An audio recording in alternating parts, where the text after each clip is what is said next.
I'm so surprised. I'm so surprised. Y'all been in church 2 hours and you're expecting to see heaven out here, and there ain't no heaven. You're still right here on the black man's truth. No, you can't deny it. You can't deny it. You've been down on your knees the last 2 hours, haven't you? Begging some God to help you in the hereafter. But the hereafter is right now, brother. The hereafter is here and now. We a series of amendments and leather African pendants, handguns and incense. Liberation's expensive. Earned by studying love, books and bloods, the crooks and thugs, the capitalist loves. They the enemies of the people because the words written replace where the innocence was. Searching for knowledge to escape what ignorance does. So we earn liberation by rejecting what was.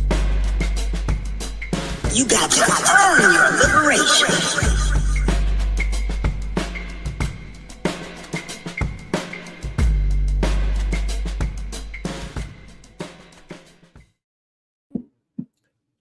Say, I got a treat for y'all. I would annoy Geechee so much, man.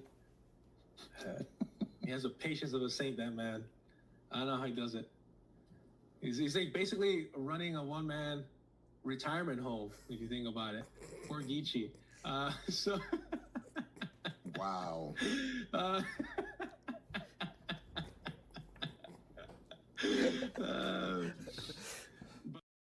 So, because I'm running one-man retirement home, I'm thinking of what does that mean? Don't worry about it. I'm either start. It means we're old. I'm gonna either start a black old man studies. I'm gonna start a black old man studies. And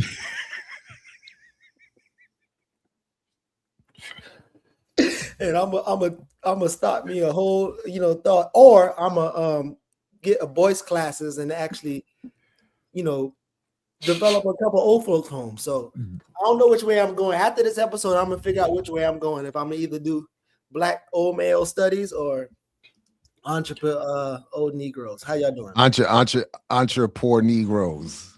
Entre poor old Negroes. Entre poor old Negroes. What's up, man? I'm good, man. I'm You're not good, Jared. I called a truce on this Jay-Z Biggie mess. I tried to just let it go and let you stand in darkness and let you stand in your I don't know, misinterpretation of what hip hop is. I let you stand in, and here you are. He's back. You didn't see the Roots picnic? You didn't see the Roots picnic? It was weird. Like what happened to that dude? He grew his hair out with the Dickies on. He looked like a Bone Thugs and Harmony. I thought that was Busy Bone up there. What the hell was that? He did. He's back. He told you. He's not being he's quiet. Backwards. I've always known he's backwards. He had a freestyle that went at Drake and Ye and Jaguar Wright. Who? Jay-Z. When? You didn't see this weekend at the Roots picnic.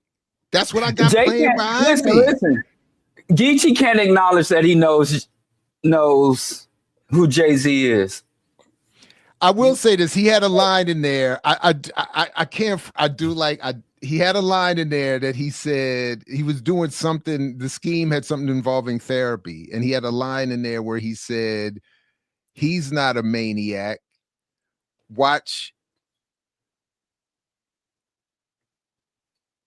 He said he's not a maniac. Watch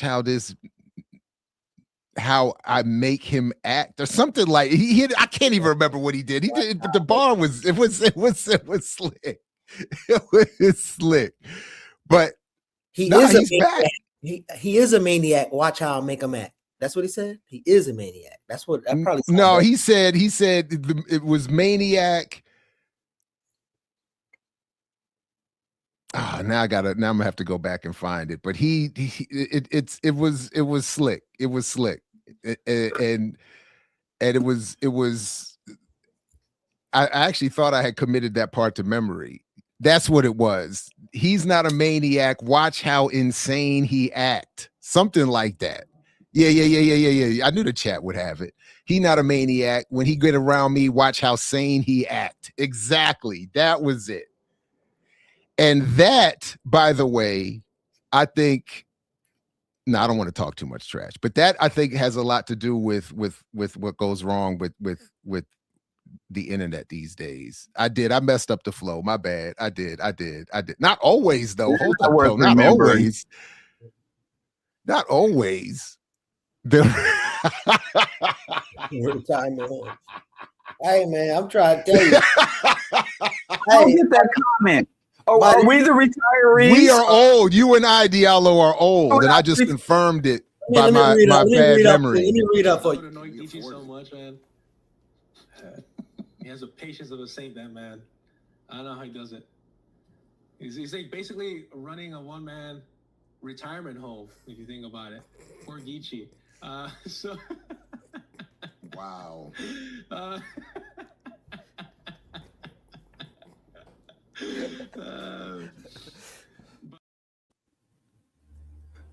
Are we the retirees that you're running a home for?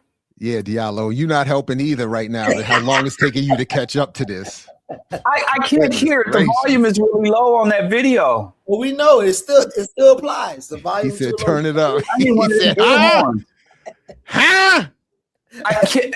Okay, I don't get the joke. I don't know if I should have beef with you. What are we talking about? What are we talking about? I'm completely lost. Hey man, that man. Hey, don't worry about it, man. Come on, man. Hey, listen. Later on, take this record to your son and ask him to explain it to you. He'll tell you. Don't worry about it. Who are you running a retirement home for? Okay, I'm done. Y'all seen a one-man retirement home. I'm the only one. I'm the only young one working with these two old elders, man. Is that what he was saying? That's yes. Exactly. Look at your bear. Do like this. Do like You this. sitting there smiling. I didn't get it because you sitting there laughing like you shouldn't take shots back, Jared. Oh no! I thought I sat there. I said, "Wow!" It was a joke. It was a shot at the both of us. He got one off. I don't even care what y'all say. Yeah, you lucky I wasn't there. I would have some words. And so listen. If you could hear what he said, you would have had some words. Man, I clap back. When I hear him, I clap back. Listen, hey, so chat. This is how we're gonna rock today. We're gonna rock today this way. At the end of this episode, y'all need to let me know that I need to go develop a Black elder male studies program, or do I need to rock with Boyce and try to have a business empire of elder care facilities? So y'all let me know which one we going. This is not a day to passively watch. You have to take notes and you have to cast a vote at the end of the show. And then you talking about Geechee got patience. What Geechee need patience for? It's Exhibit A. Man, send that link. I want to review it in my own time. Exhibit A. Send me that link. Who is that dude? Listen, this is where we need to go though. Since y'all was talking about Jay-Z and Jay-Z's cousin, for real, he called him for real because he know he the truth. Diallo, who was this? You that sent us this? Because I feel like it was you. What's going on with this ambition or whatever? Black ambition. What's that? Black ambition. And who is these people? I see for real right here. Yes. And does it matter who else is there? I thought that was Deontay Kyle for a second, but I don't. It don't. And a bunch of polished colored folks, man. Bona fide colored folks. They're going to entrepreneur. They're going to entrepreneur. I'm sick of ultra manure. I'm going to purposely mispronounce that word.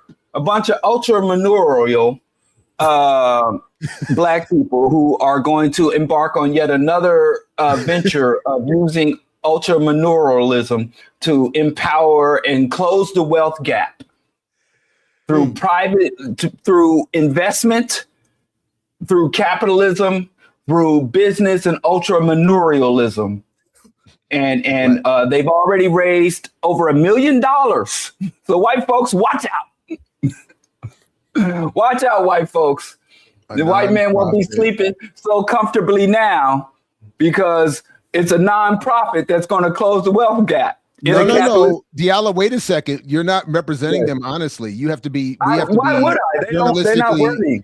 I think you can journalistically sound. They said, look at it. It says right there on the screen. It's a nonprofit working to close the opportunity and wealth gap. Through. What do we not have opportunities to do? You entrepreneur. Why are you using nonprofit for entrepreneur? Like, why, if entrepreneurialism is so empowering, why the fuck you got a nonprofit to do it? Because the only way for the corporate world to distribute the $50 billion post George Floyd to suppress radical dissent would be through nonprofit infrastructures. They're not going to actually be able to invest in legitimate business. Oh no, I just can't. Yeah. Diallo is I thought Diallo got his setup right. I did, man. Everything is different. I wish I could show you. Hey, I wish this camera wasn't locked in place. I wonder what Tom is doing on every Sunday. Y'all remember Ice Cube's contract with Black America? Yes. And everything he was talking about, capitalism is a good system and Black people need to join capitalism. And then all of his remedies were state-sponsored, socialistic, not-for-profit remedies. We're going to use nonprofit in order to give Black people a lift, an opportunity to go capitalist. But if private enterprise entrepreneurialism was such a boon, why are you using nonprofit methodology to get into for-profit enterprises? Because the nonprofit has been adjusted to what the state is already doing, right? So they invest capital. So this nonprofit is helping them invest capital and resources into high growth startups. Why don't they go to Pharrell got money? But listen, this is my point. He got money. Listen. Pharrell got money. Why doesn't Pharrell go and invest his private capital, his equity, his venture don't have capital? that much money though. He don't have that much money. He don't have that. They not working with real money over here. Did you see how much money they said they had on deck? How much? $1 million. So again, Pharrell will blow that shit on a Louis Vuitton shopping spree. Slow down, he sell one of his purses and he got half the funds of the ambition, Black Ambition Fund. That's half the money right there. If Pharrell put up a purse. Jared, Diallo's he's just y'all falling for it. Y'all playing devil's advocate. I get it. There's underrepresented entrepreneurs out there, right? And they want to invest capital and resources in high growth startups founded by underrepresented. I ain't heard of that. That's a new phrase. Underrepresented entrepreneurs. Could you give I just want to go back to the Contract for America piece where one, just full disclosure, as I would argue, Derek Hamilton, to make up for his contribution to Ice Cube's plan, he contributed the forward to my book. so going where the money going. Yeah, so but the other part of the problem with the Contract for America, of course, is that the claim gives up the game by making its appeal to the federal government. So the whole point of making the claim that entrepreneurialism will solve the problems facing Black people, and in the stead or in replacement of political power, then the move then turns quickly to get the federal government to set policy and release resources to help Black businesses do the very thing that the claim is supposed to say it makes the government unnecessary in the first place. So I'm just like, it's all absurd. But people fall for it every time. Like, how many more of these? We need a word like pyramid scheme. Because pyramid works, but not in the structure, but in the terms of a lot of Black people got delusions about Egypt. That where the people talk about like the pyramids were built using telekinesis and aliens and all that weird shit. Like these schemes of wealthy Blacks and coming who amass wealth using specific techniques and policies. Pharrell got rich from ripping off his artist, from partnering with private industries that engage in hyper exploitative, from extracting of raw materials, cotton and shit for their overpriced products, from using sweatshop labor, undercompensated hyper. We got to get Diallo an Ethernet cord. They go off and make dollars. Then they come back to us and they don't tell us the true tricks to get rich. They come with this like sugar-coated fantasy about, okay, I want to help the rest of y'all niggas get rich. And then they tell us to do all the shit that they never did to get rich. And if I was more inappropriate and disrespectful, I might argue that Lala is a sugar-coated whatever fantasy that you just described.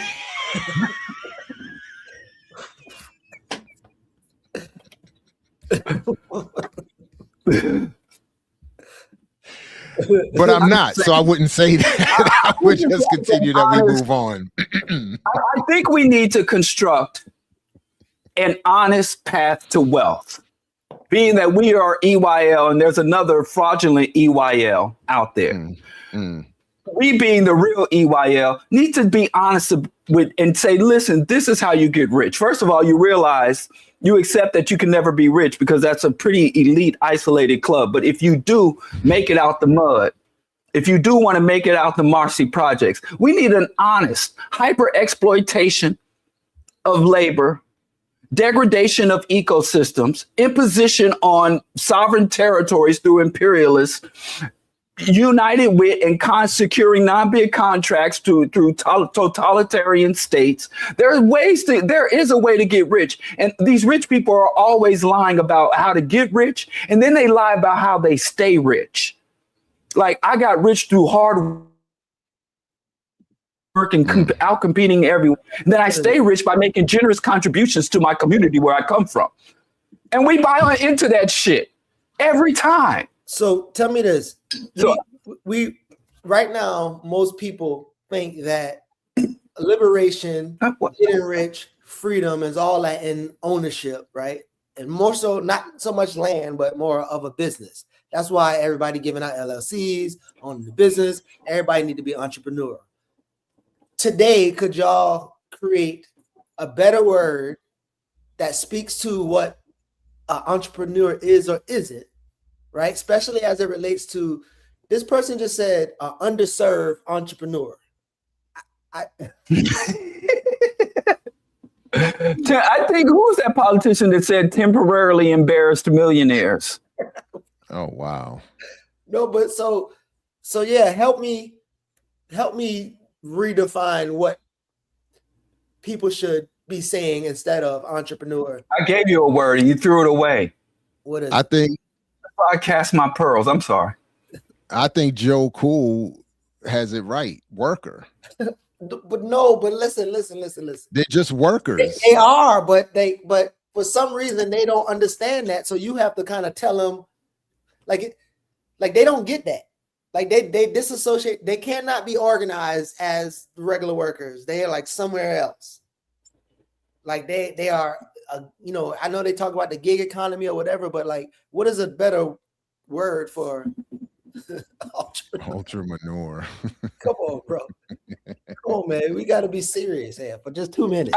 Why y'all always talk about time to get serious? After I make a statement or make a contribution to the show, then y'all say, okay, now on a serious note, what is this? Every single time I'm pouring my heart out and I'm like, okay, now let's back to get serious. You can't talk to people like that, bro. You can't. Come on, man. Like, it is. I do agree, though, that if you do approach somebody and say, listen, you're an ultramanurist, let me organize you into the revolution, that's probably not going to work. But the other problem, the flip side, though, is I'm not aware of an approach that will, because at the point where my experience, limited as it is that at the point where they are confronted with the limitations of the claim around what their business can do. Never mind what it actually does just for themselves. I think it becomes another a real barrier. And that's why I think, again, on some level, the movements, so to speak, have to really begin in other spaces, and then bring themselves to the business community, to this community, that community. Yeah. It's just to do. I got a better way to set you. So you remember during the pandemic, there was the height of the pandemic in the U.S. A bunch of people were losing their job. Oh, and before that, people were losing their job. There was one sister who was celebrated for when she lost her job, but had insurance for her and her child. She turned around and started a food truck selling Rice Krispie treats, and people was like booming her up or whatever. If you were to talk to that sister who says, I'm an entrepreneur and I wanted to be an entrepreneur, whatever, like, how would you help her come to grips with what's happening to her and her entrepreneur journey? Diallo. Me? Yeah. You ain't gonna call her no entrepreneur or whatever. Ultra manure.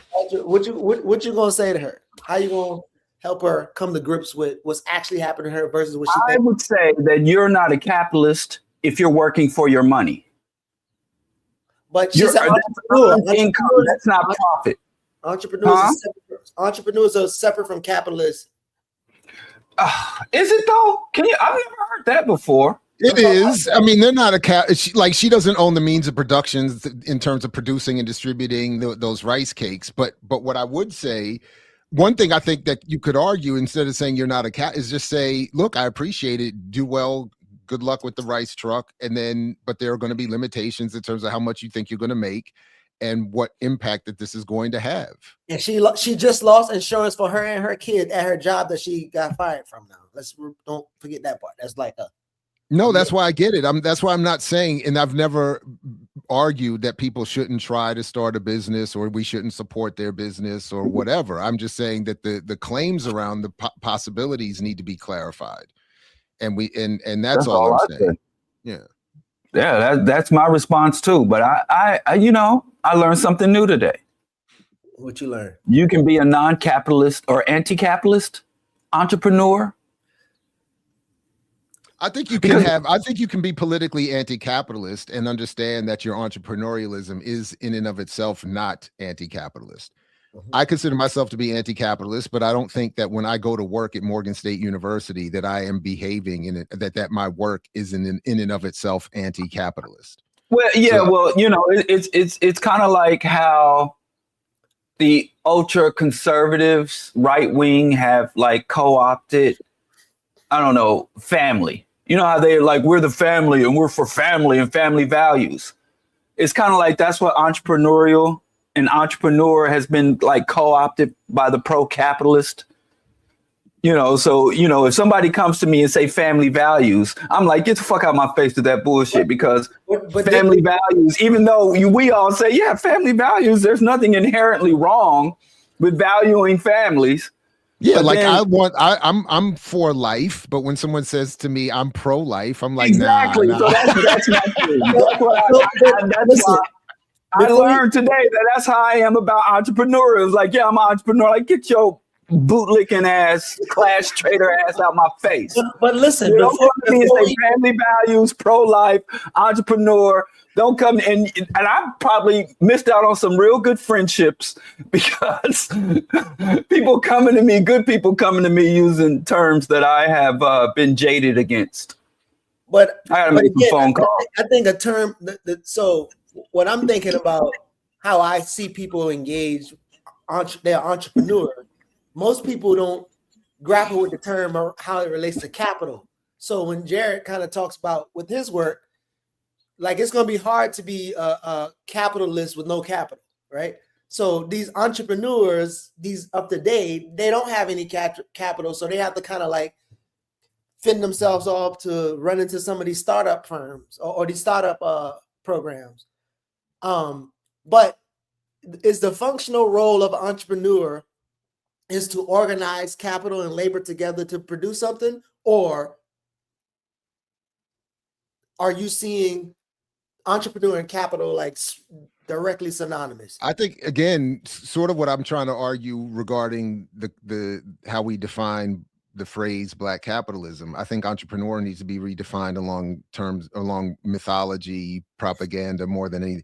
So even to your point, to the extent that it's ever technically defined as the however you just put it, Facilitator, the facilitator of capital and labor, that is impossible in the context of Black America. So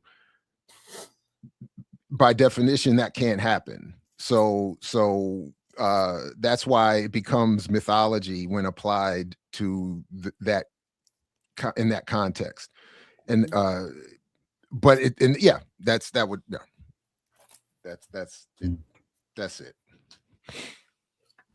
I think that's why I was trying to say, what is a new word for those people who they're not workers, or in their mind they're not workers. They're like they're something else, like self-employed workers. But I actually think it would be better to try to get them to recognize themselves as workers, because they still have, to the extent even that most Black-owned businesses are single employee firms, you are still doing the work for yourself. Yeah, but they gotta call themselves something different than workers. Like they can't struggle for wages with the boss. Like they're different kind of workers. So I'm saying but you could say, I mean, but again, even if we wanted to take the time to explain how capitalism works, you could say, but you are. So if your individual operation is, as my student said this semester, eyelashes, and you have your eyelash business, she would say she's an entrepreneur. But she's a self-employed, but a self-employed worker is probably a better way of putting it. And she's still beholden to the broader structure. So she's beholden to all the things that she has no control over, the cost with less protections. So she would have to come up with her own health insurance and job protection and all that. But then she's still open to the vicissitudes of the cost of the production and distribution of eyelashes and the products that go into putting them on. I don't know whatever goes into that process. Yeah. All of that, and she doesn't have any control over that. So she still has to raise or lower prices based on all of that. And not to mention, she's still beholden to a customer base that is among largely Black women, that is among the most oppressed and poor and economically disadvantaged whoever. So yeah, and I agree that, like millennials are saying here, yeah, it's the individualization of the risk. So she in calling herself someone calling themselves an entrepreneur, they are just accepting that individualization of the risk of the whole thing. I was trying to look up some formal words for that, and the other one was self-employed worker. That's crazy. Debt finance speculator, because those workers are normally, they might be paying for a building because of whatever. Like they're normally accumulating some type of debt to even get to the place where they're a boss or entrepreneur, even though they have no workers.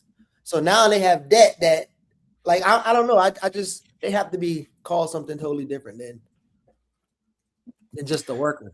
Hey, I'm sorry to interrupt, but I keep getting these. Listen, everybody, to the extent that anybody's going to hear this, I got hacked. So my email got hacked. So if you get an email from me saying something about we booked our trip. What are you talking about? That was me too, man. Because I was like, yo, what the hell is going on, bro? Somebody sent me one. I thought I was opening it. That's probably how I got, and now we're all getting got. So I don't know. Damn, somebody sent. We know, Jared. Am I hacked now for trying to log in? Maybe, because that's what happened to me. I don't know. Damn it, Jared. I already put in my credit card and booked my trip. I already gave up all of my family's social security numbers and bank accounts and passwords. And so, yeah, my bad. I've been, but it's been a good way to catch up with people. Like, I'm catching up with people I haven't heard from in years. So I'm like, you know, I hope all is well. That's But yeah, so yeah, yeah, we need better cybersecurity for sure, no doubt. And I, you know, Dang. but yeah, mother's maiden name and blood type, they got all of that. How you fix it, man? How we get out of this shit? I don't know. I honestly don't know. So I just went and changed my email my Google password again and all of that. But That's wild. another point for the was retirement worth it, home. though. Exactly. I got just like I guess I'm getting older too, because you got me now. God. and you know who got me? I'm a snitch. I'm snitching. It was Ashanti Alston that got me. Oh, man. Oh, I never heard of her.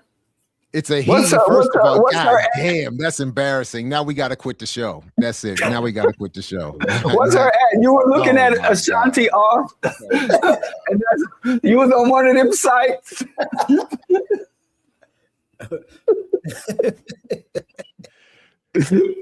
Oh my God! This is Failing fast. this is as close to That's why blasphemy you as buy I a think. subscription. Stop going to the free sites. They're not secure. Hey, listen, man. That's what I get for snitching. That's Say, what I hey, get. listen, That's what I get. listen, This is what I get for snitching. This is what I'm That's gonna need y'all exactly to what I do. get. So because y'all my elders, I'm gonna need some help from y'all. So you know, I'm embarking on this new adventure, being at Morehouse a little bit, and in comes Boyce Watkins. Okay. I'm gonna need y'all to help me convince people not to take his class and take my class, right? So Boyce has announced that he has he's taking his talents to South Beach. He's going to be teaching finance or something. I don't know what he's going to be teaching. I really don't. He said he's going to be teaching the next generation of black men financial excellence or something like that. Yeah, but I don't know what that means for real. You know, but he's proud to announce that he'll be joining the faculty at Morehouse College. I think he's adjunct just like me. I don't think he, you know, Morehouse is the leading HBCU in the world for black men, and I look forward to training the next generation of economic thinkers. Economic. Why y'all What was laughing? that word? Thinkers. What's so funny? What's so funny? It's I diabolical. don't want no beef with Boyce Watkins. He's a belligerent little teddy bear. What? So there's a couple of things that I actually I saw Facebook, and I saw not Facebook. I'm sorry. I saw Instagram, and his Instagram was like very supportive, and then Threads. Yeah, I don't people know. saying that they're saying they're gonna have their kids take his classes and You think those were bots or actual authentic engagement? well, one of them was from someone that I believe was real. I think. Listen, this is why I think. But I don't. Because I'm learning that there's Twitter. Twitter is different than Facebook and Instagram Mhm. and Threads and all of whatever. So on Instagram, you'll get more, not like less critical engagement, right? And so everybody be more supportive. And I think I probably learned this before, and now I'm just coming to a realization. But on Threads and places where you can have more dialogue, that's where people gonna come at you, maybe even like in the YouTube comments or Facebook. And so when you look at his threads or whatever this thing is, it's a little bit different, right? And they was coming at him, and he started to get in the comments and defend himself. See, that's how you fight back, Jared. Don't let nobody say no old folks home, one man old folks. Exactly. I See, you should've clap been- back. yeah. You So- learn that. You need to take Boyce Watkins' clap back class. Listen, this guy who's a financial advisor, he's mad. He don't want. This is the home of Spike Lee and Martin Luther King, right? He said we don't want this guy here. Leap. Just take credit for it. Oh, he lied. He's lying. Yeah, What you right. highlighted right there. Yes, He's yes. lying. Yes, because I'm about to play the video to show you that he's lying, Oh, snap. right? He's a Read it out though. But you got to read that out though. I was trying to read it out. You know, Diallo is doing his Diallo. Oh, you know, my he bad. can't- Y'all victim blaming. He can't. He just dropped 10 G's on dude and walked away. No, he didn't. Hell, boys, give me Boyce's number. I got some ideas. If he just dropping 10 G's and moving on, So really I got quick, some ideas.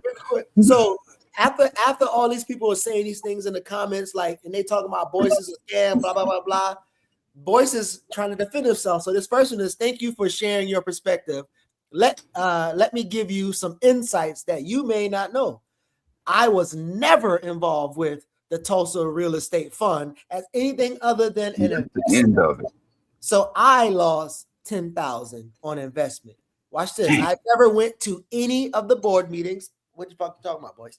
I didn't have any insights into how the fund was being run. So wait, you don't know how it's being run. You don't know what's going on, but you're going. Right. He's a victim. I've endorsed and supported thousands of Black-owned businesses, because this is different than the business. This is fun. I don't know what you're talking about. I got a business. Many of whom have failed, some who have succeeded. So if you're a financial expert and you're saying many fail, only some have succeeded, but you say you had no involvement, I'm just making a case. I'm trying to make people take my class. That's it. That's what I'm trying to do. Like, so after this, we're gonna see what class y'all gonna take. Y'all gonna take my class, or y'all gonna take? Because I remember this right here. I remember this, and I, somebody who knows somebody know. There's a pan where it shows 2 Morgan State niggas. Jay is one of them, and there's another one, and both of them dudes, they are something the fuck else. And Jay went to Morgan State. Yes, he went to Morgan State with his. I'll tell you later. But Dr. Boyce Watkins.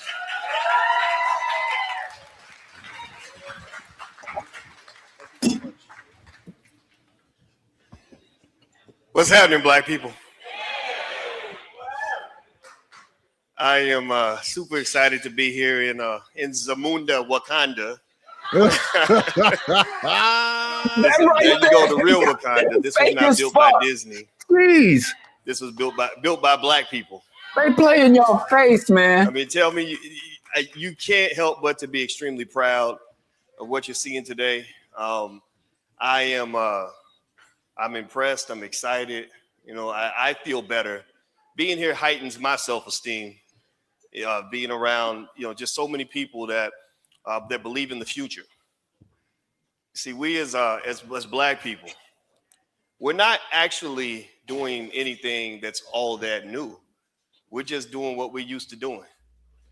This is the way we're supposed to be. This is our natural state of existence. This is a special time. This is history. And this is our opportunity to do all the things that we're going to brag about when we're all old and gray and gathering in the same spot 40 years from now. Remember back when we were young and fly and sharp and everything else, and we're going to be like, see all these billions that's out here, young people, we built all of this. We did all of this, and it started back in 2018, back a long time ago. So let me be really quick and say that it kind of. Have you ever seen an investor of something just sit up there and talk for them and sound like you're promoting the thing that you're investing? I give you some honest context. But this is him not being involved. I was very happy to be invited to come out here and speak. I'll be speaking tomorrow as well. Let me just say this.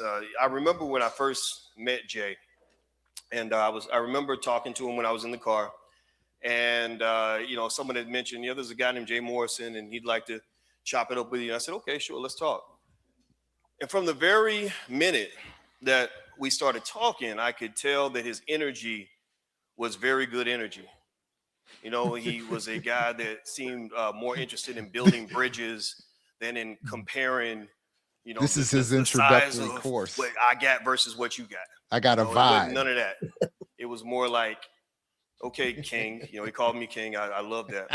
And he immediately started talking about it's worse than he got Mac on. If they call you King and give you good energy, invest. Teams. That's a mid-90s Mac Daddy shit. My queen, my king. He got Mac on. Anywhere that we. That's all it takes to get 10 G's out of boys. When I met Ernestine, I was extremely impressed as well. I met you at the All Black National Convention, and Jay introduced me, and she went on stage and tore it up. And so when blushing because somebody call you King. So special. Their grandchildren are already proud of them.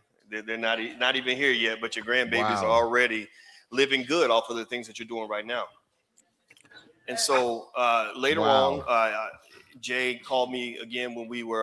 So this is 2018. We in 2026, and they already sold that black house about 2-3 years ago to another scammer. I was in, every now and then we would talk maybe about once every month or two. And I was in Guyana, and I was sitting on the porch, and it was hot, and mosquitoes and stuff. But I took the call because I just know a king when I see one. Like when I talked to Jay, I had the same feeling I had when I first heard about people like Barack Obama and others who have done extraordinary things in the community. Except I think what Jay is doing is actually equally, if not more significant than what any politician has ever done, because he puts black people first all the time, no matter what. First in line is still in your pocket. So Jay called me up, and we were talking on the phone, and he said, "I want to create this fund," and so I'm not gonna lie, I'd seen other fundraising efforts in the community that didn't quite meet the smell test, if you know what I'm talking about. Ain't saying no names, ain't talking about nobody's business. It's always positive. Those are successful ones. Can I get a list of what Boyce didn't like? Can I get a list of where he didn't put it? We really don't trust each other. And it's kind of Let me fascinating get that list. we trust white people more than we trust each other, because white people have been the ones that's been killing us and lynching us and raping us and castrating us, but we give them our trust, but we don't trust each other. It's kind of crazy. It just in the stock market. And I said, why is it that you never asked me the same questions about investing in Apple and IBM and all these other companies that you're asking me about investing in the Tulsa real estate fund? I mean, the brother, they went out and they got SEC. Because Apple and Tulsa real estate fund is basically the same shit. You got some remedy. That's why regulations. When I think about why I invested in this fund, my question question coming to me would actually get another question in return, which is, why not invest your money in this fund? Why not? Lose 10 G's, that's why. Every smart person in this room and in our community is investing money in something. You should be investing in something. So why wouldn't you jump to want to invest in this fund? Why wouldn't you want to participate? Now, let's just be real. Investing is not always for the faint of heart. So some investments go great. Some don't go so great. That's the nature of investing. So don't be But it's important to understand all of this, because I do not want it to be the case that if one or two investments doesn't work out the way we expect it to, that suddenly people say, "Oh, well, see, I told you. That's why you don't invest with these Negroes." Because I'm gonna tell you like this: when you look have money to get the shirt and vest tailored, but not the pants. I tell you what. When Disney came out and announced that they were making a movie, that's when the camera goes out. The pants ain't immediately tailored. gave them $500 million that ain't coming back to our community. They're not going to buy Black Wall Street with their money. They put their money into their synagogues and whatever else that they do with the money. I don't even know what they do with the money, because they don't bring it back to us. We know it ain't coming back to us. Look at them so at the end of the day,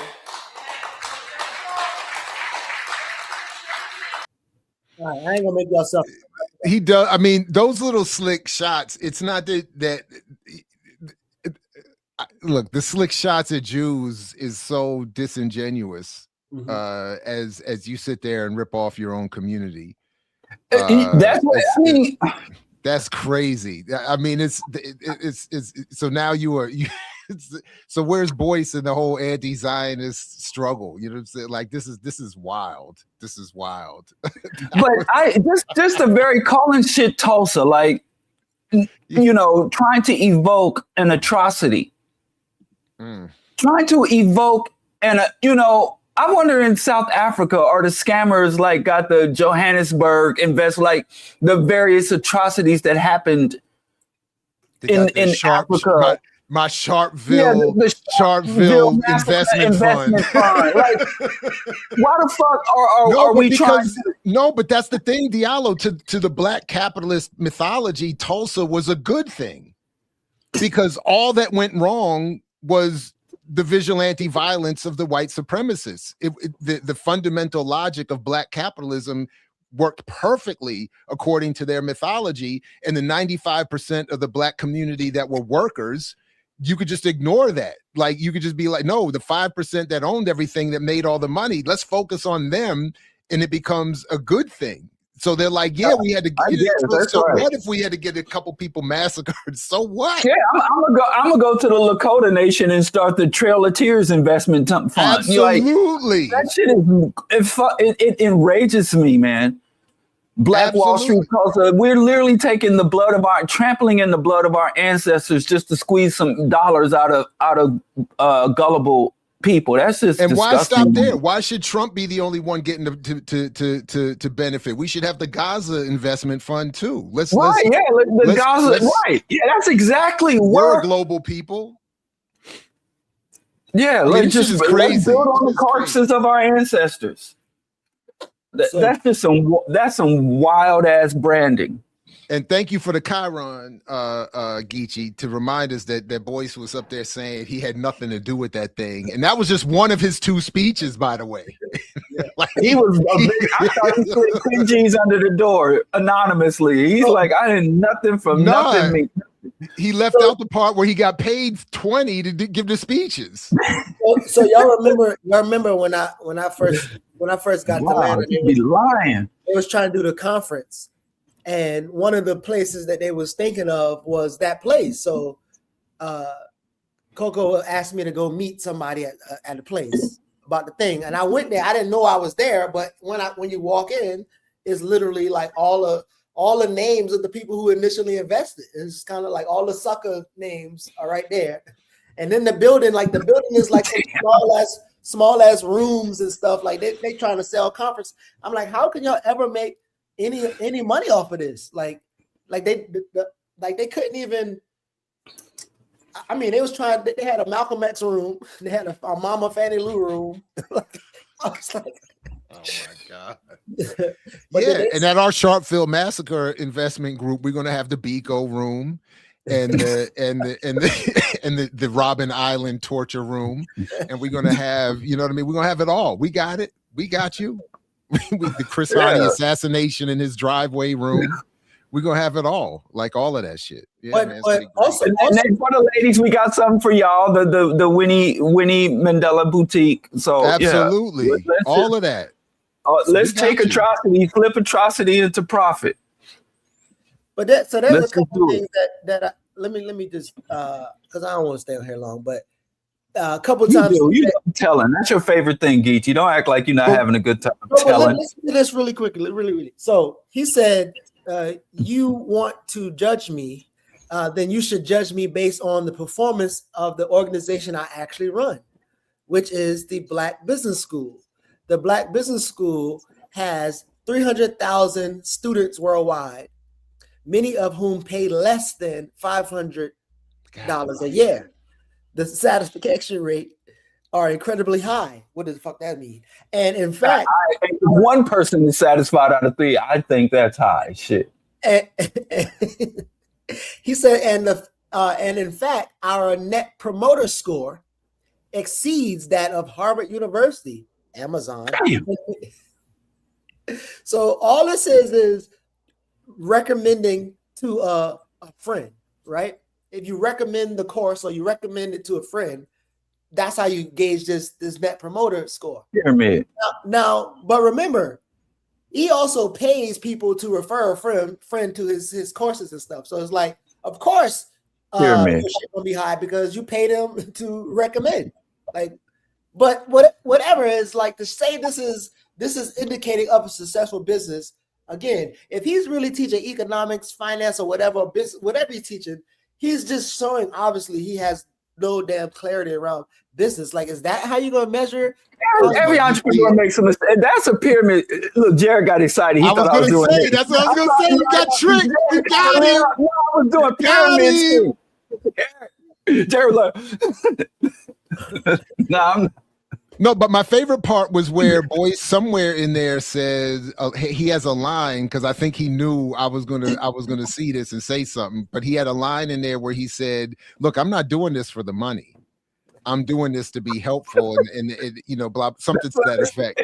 Because remember, his whole line has become, I left the academy because they don't let me do what I need to do for my community, and I can't teach what my community needs. And this, all of this, I'm a doctor, and that's really important for my credentials and to sell my courses and my self branding. But the institutions are terrible. The academic world is terrible. So I freed myself so that I can free you by you signing up for my courses and whatnot. And I would love to see what I'm very tempted to sign up. I've been tempted for a while to sign up. I just can't afford it. But I would like to. You can't afford to be rich. I can't afford to be rich. But I'm very tempted to be like, what are you actually getting in these classes, and why are people convinced that what they're getting from him is good? But Jared, I think sometimes y'all forget that Boyce, and I can't remember if we did it or whatever, but Boyce, you got to understand who Boyce is. Boyce is not really like you know how when you get adopted to the conscious community, you ain't even supposed to be there, almost like how Tariq did. Boyce got like snatched into the conscious community and made serious in the front of the conscious community, even though he was never really like, who the fuck is this guy? I don't know why. And then he started really in the conscious community, though. Yes, I don't feel his presence in the conscious community. I think he's in the black. He was Boyce. Remember, you don't remember Dr. Mayat and Jabari and them was bringing Boyce in on the speaker series? Oh, that's right. Yeah, like that's. Oh my God, I forgot about all of that. That's right. And I did this DYI. I said do your own DYI critique of Boyce, and I put it up on video because I was like, and Dr. Maya, she was having you C blocked me on Dr. Mayat. Wait, you conscious blocked me. Not the C is conscious. You conscious blocked me. No, all I told you is Diallo. She wanted you to go over there, but and you conscious blocked me. No, I didn't. I was just giving you the. What did you tell? I could have been over there running schemes and scams. I got plans, plots, and schemes too. I like nice things. I told you. I could have been in. I'm just saying, you conscious blocked me over there. But I was waiting for her call and it never came. But I don't think. Anyway, despite that, because of that, the Boyce became really famous, and especially in the Black community.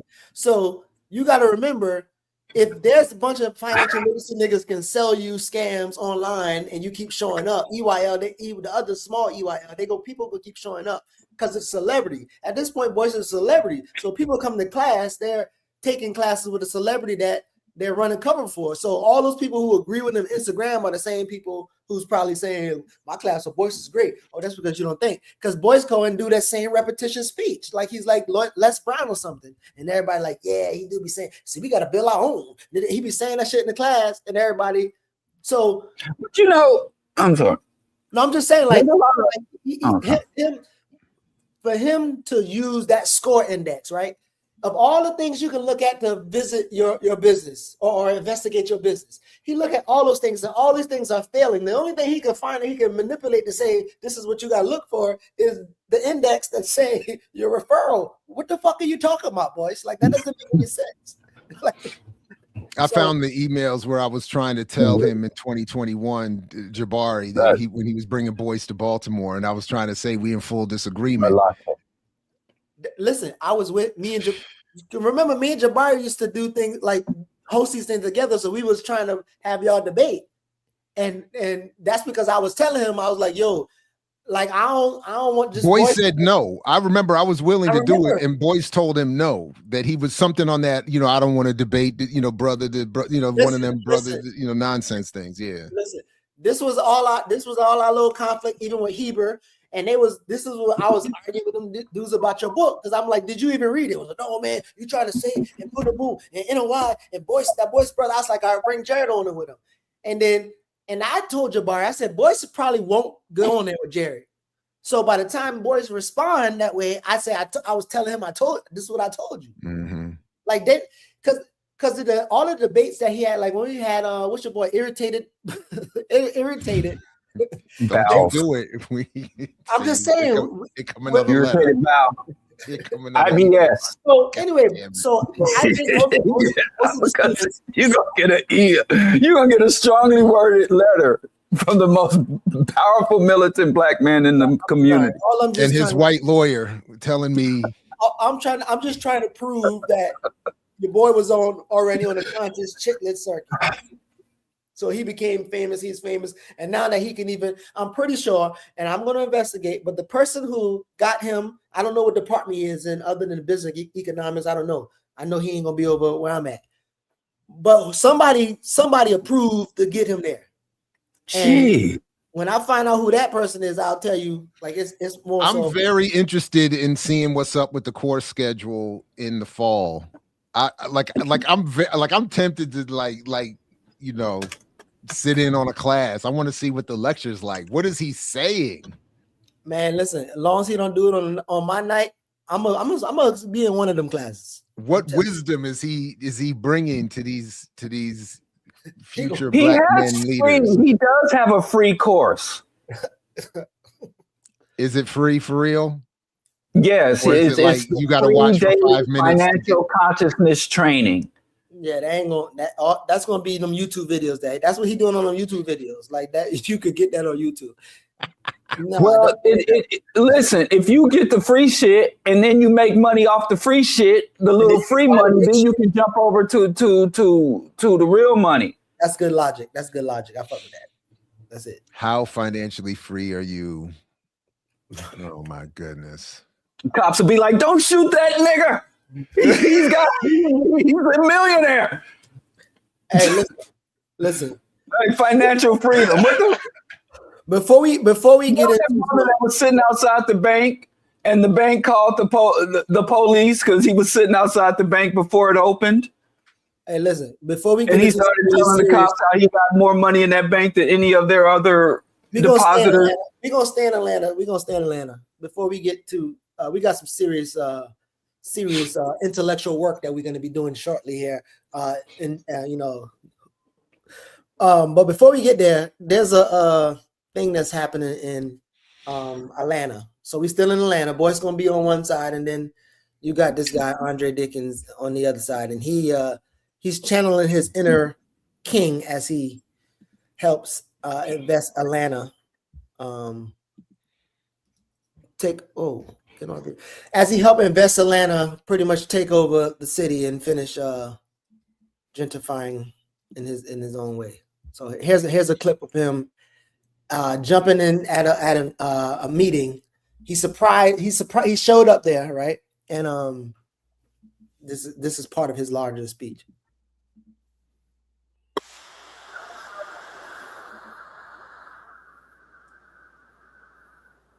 You put the thing on the thing.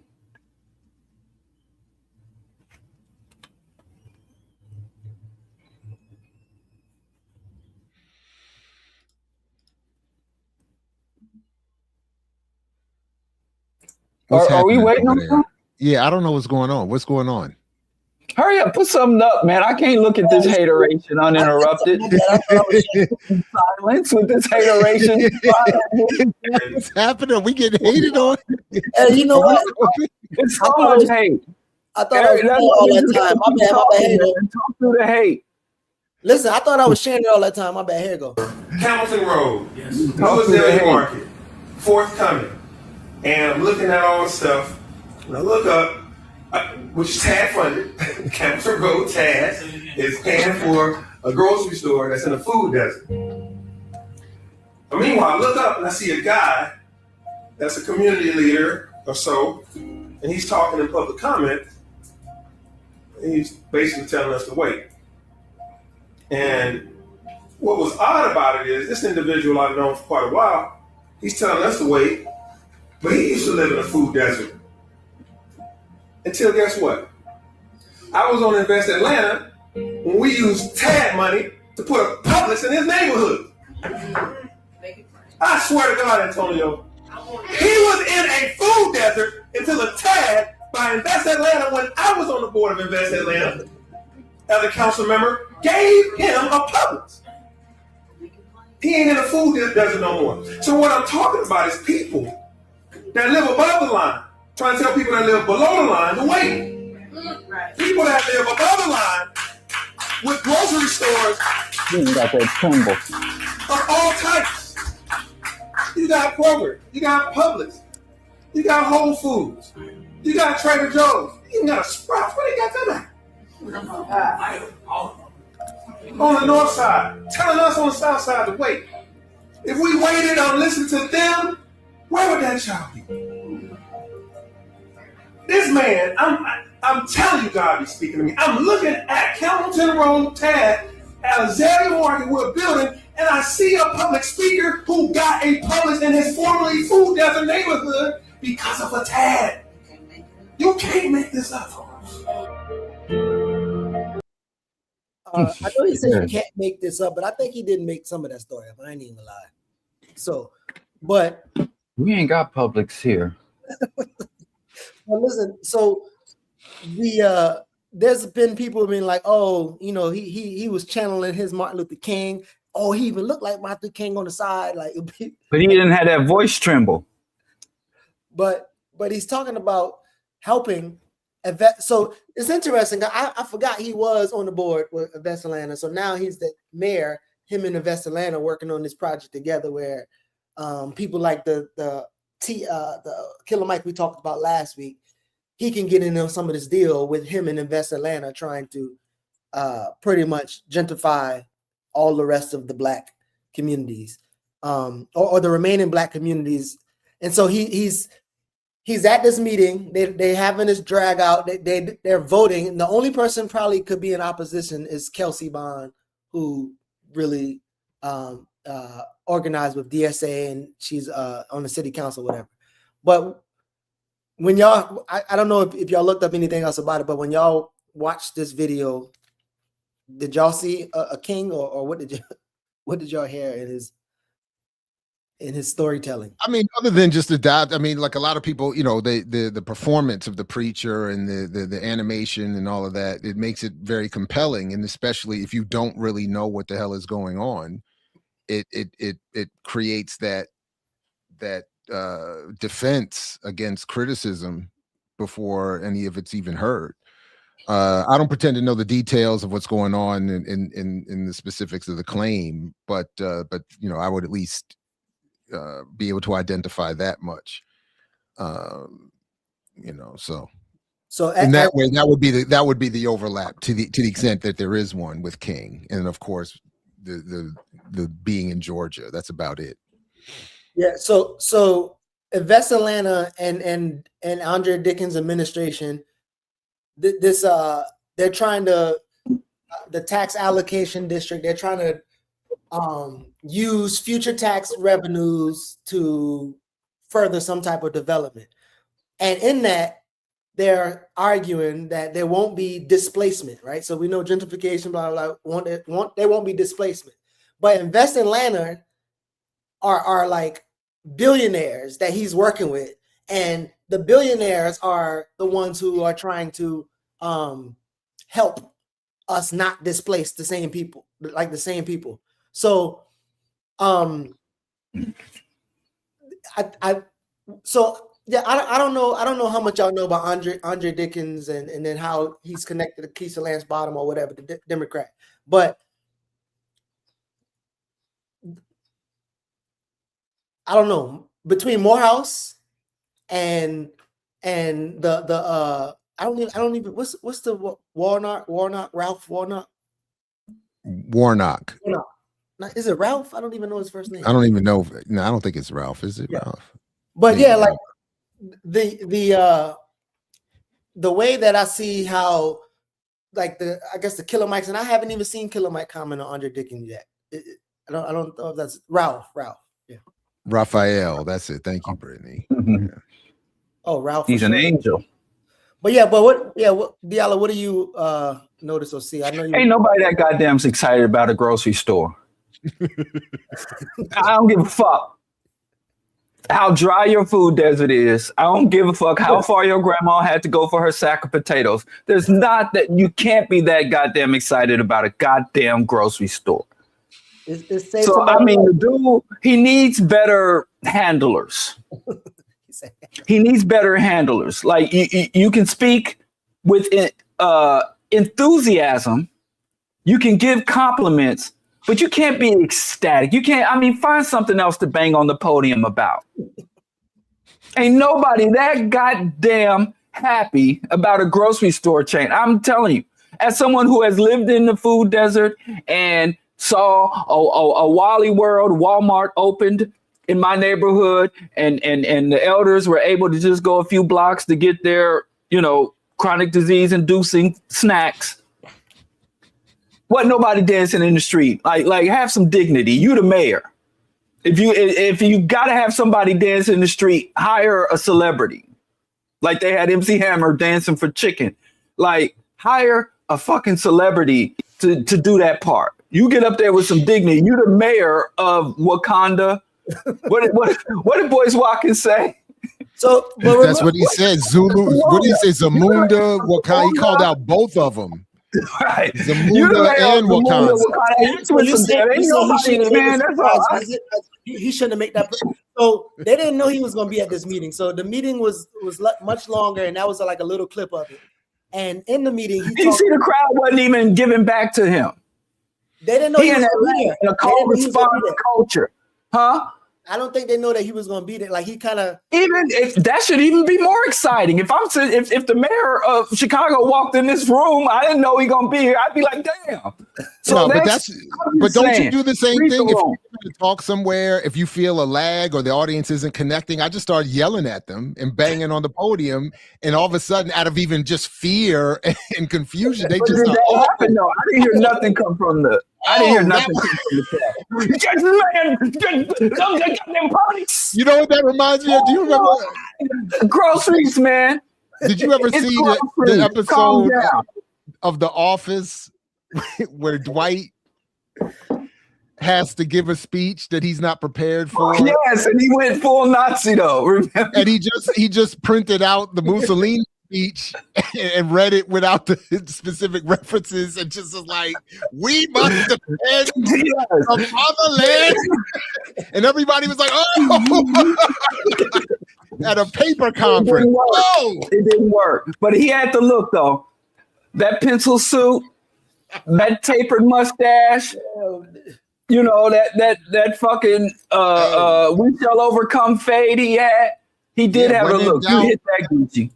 When in doubt, king it out, man. Yeah, he did have that look, but look, man. I've heard King speak with an enormous amount of passion, but it's groceries, man. Even when King was going down to organize the trash dudes, he was like, "Yeah, we gonna go on down there and make sure those workers. I support the workers." Imagine King, the trash trucks, like. You can scream about freedom, like high-minded big ideas and vision. You don't scream about, that's governance. That's bureaucracy. Calm the fuck down. So listen. Just let them know Diallo is available for consultation, political consultation. Yes. Nobody ever take up my offers. And like old girl said, I don't work for coffee. I work for lattes. I don't drink coffee. Diallo. So this is a marathon city council meeting. They're having these meeting around this thing. He proposed this $5.5 billion 20-year plan, the neighborhood reinvestment initiative. And they present I don't know how many times they presented, but they critiqued it and they had to go back and fix it and come back with a new stuff. So his whole team is there. And so he spoke about all the things that they increased and they got better at or whatever. And then I guess towards the end is where, I guess to Jared's point, maybe they was like, oh yeah, okay. And then but that was more a larger, I don't know, rant, I would guess. It was a larger rant that he had, and he had presentation, a little bit of things that they asked to reify or fix. So, but yeah. Still, but listen. So there's two things we can either get into the week, like the weekends of the week. We can do that really quickly, or we can get into our deep scholarly work we're gonna do with this area of study. I think we should end on something silly. Okay, so we got to end on weekends of the week. So let's get this over with. Right. All right. So listen. Geechee's a fan of the weakest. Listen, man. So Diallo, I don't remember the joke that you were saying the like one episode, and I think I caught you was taking a shot or kind of saying something about the intellectual work of someone. So I was like, uh-oh. But anyway, there's this post, right, where FD and Conscious Lee are having another conversation, I think. Oh, no, actually, this is old. They had this old conversation. And before I play, they had this old conversation that Curry has recently shared on social media and talking about, you know, whatever he's talking about, but he's also saying like, and Jared has platformed dudes like this, whatever. So kind of throwing Jared in the mix, whatever. But just for context, the video was of FD and Conscious Lee here. And again, they are having and this is 3 years ago. Yeah, it says on there. Yeah, it's been a while. And when was it shared though? Oh, it was like that day that I shared, like maybe a couple of days ago. Right. All right, but here you go. That really has resentment towards black women because he was told that he was an ashy nigga his whole life. And as a result, he's been using his canon and linguistic nature to be able to shit on the entire industry of black feminism because he feel like he can, and he recognizes that he's giving little tidbit points when he do it or whatever. But yeah, I'm from Bryan College Station when he teach at A&M. And when I tell you, when I was coming up in debate, he did a whole bunch of whole shit to me specifically. It's like I really got beef with bro. You feel me? And if I ever was to see him, I think that I would just keep in mind that I'm not 21 no more. I'm not 25 no more. I'm 31 wife and kids. But I really want to snap, crackle, and pop on his ass and show him like, hey, bro, I'm from the west side of Bryan where you never go at.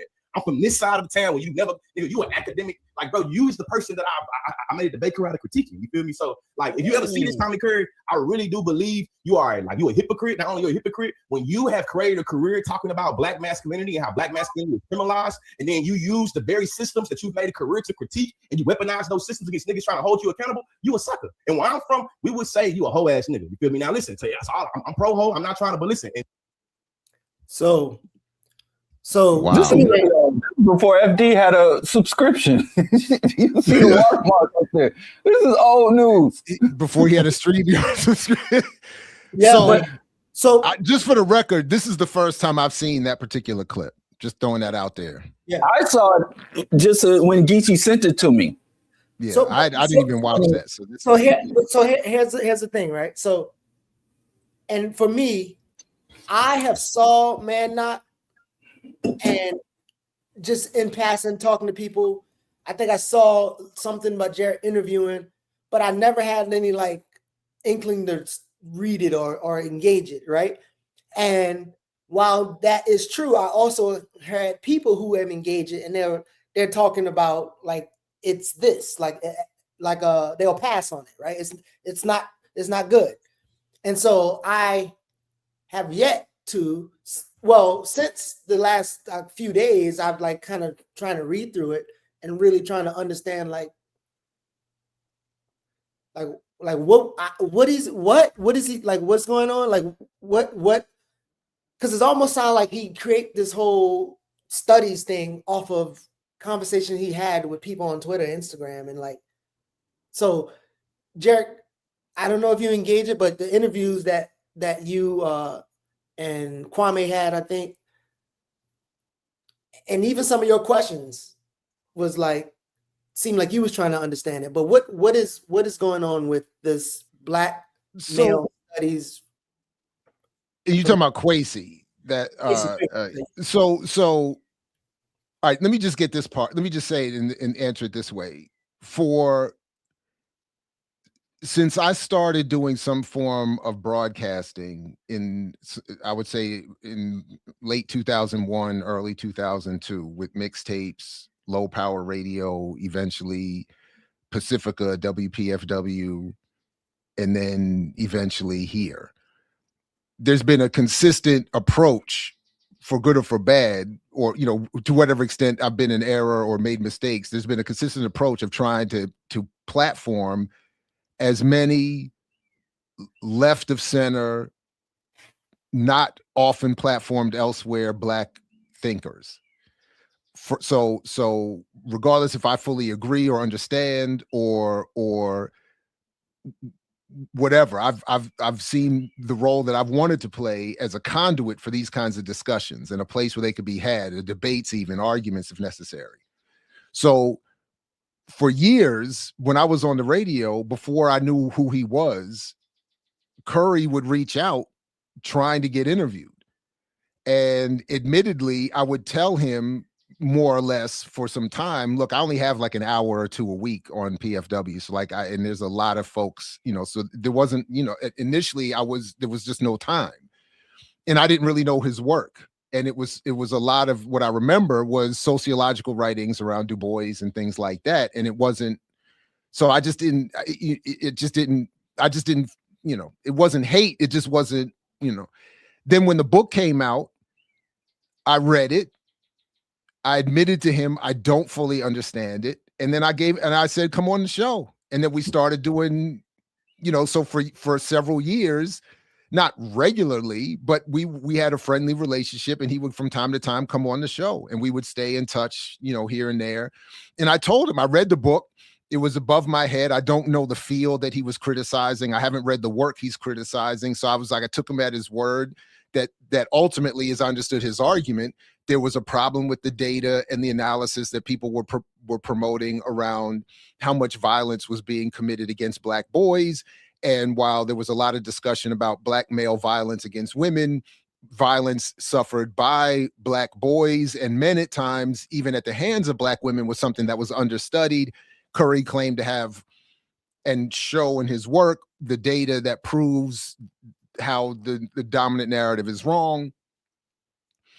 I was like, I don't know. So whenever people would ask me, I would say, look, I tried to read his book. I admit I think he's a good writer and a competent scholar. I just don't know the field well enough to know. And there's people who write things that are just above my head. So I just acknowledge that.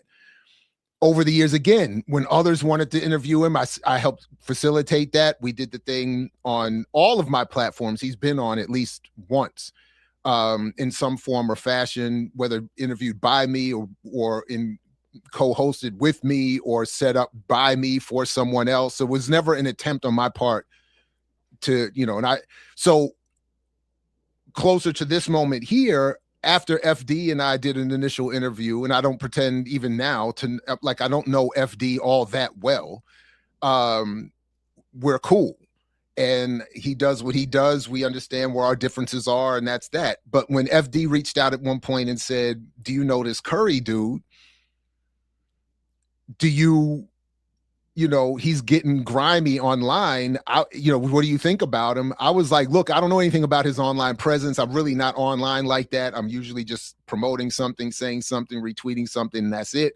So I don't even see him. I don't really engage like that. And when people say something grimy to me, I just block them and keep it moving. So, but I told FD, look, all I can tell you is what I've just said here. I like his work. I think I like his general argument. He seems to be making a good, but I don't really, but that's all I know about him. I don't know about his online behavior or any, I don't really, admittedly, maybe to a fault, don't care. So then one day somebody sends me this clip of Curry on some video saying Jared is suppressing my work. So I found it. I sent him an email with the subject heading WTF. And I said to him in the email, I was like, what are you talking about? And I said, you owe me a loud public apology for those claims. We took it to he didn't answer the email. So I DM'd him on Twitter where we had an exchange, and I showed him, if you look at the last exchange we had, you see there's an unanswered invitation from me to you to come back on the show. So, oh, by the way, I skipped a part. When he asked me about FD asked me about Curry. I told you what I said. Curry asked me about FD, and I said more or less the same thing.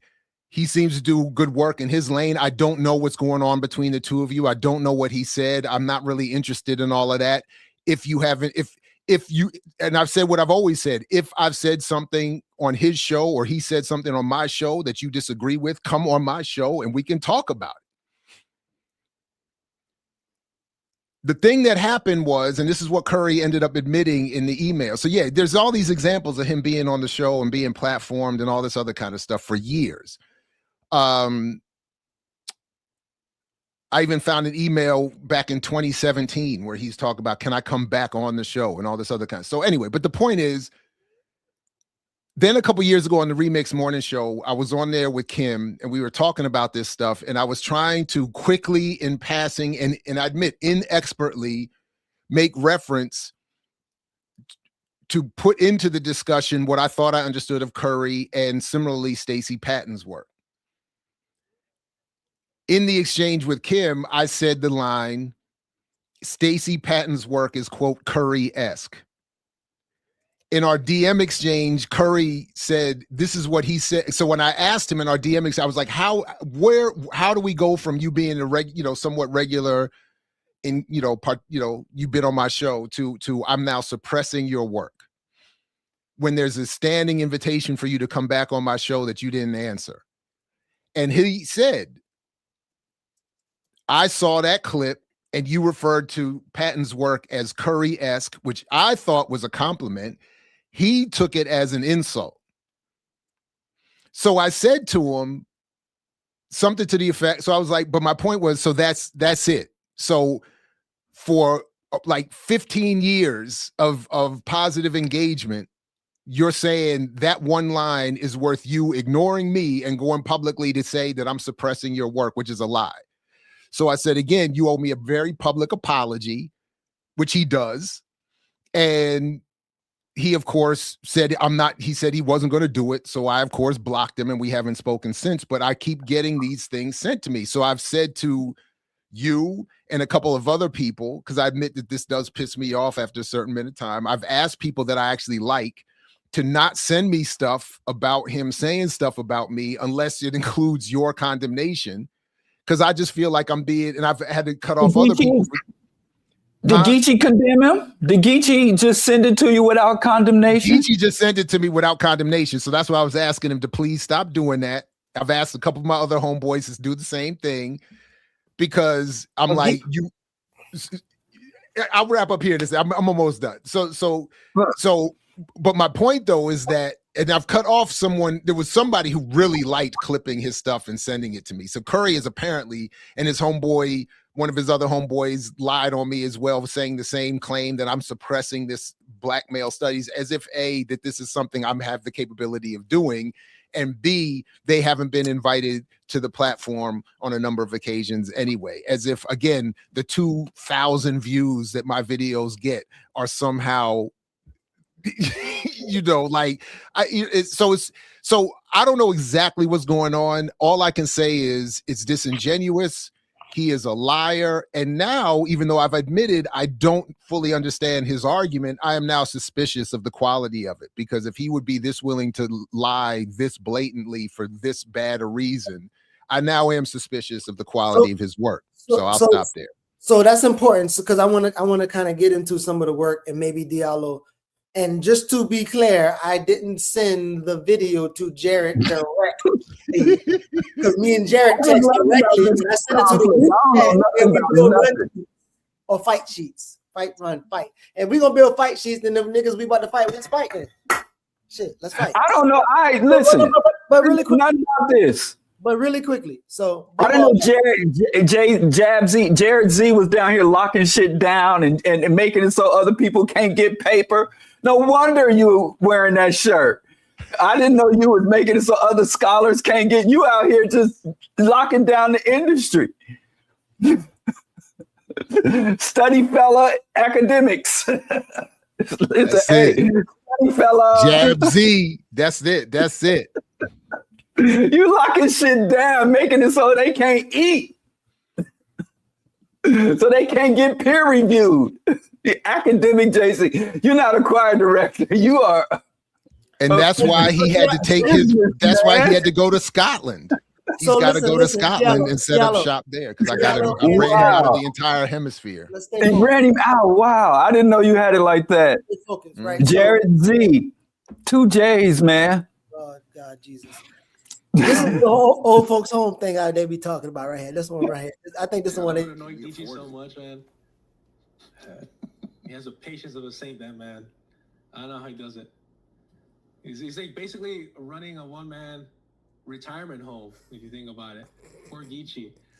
So wow.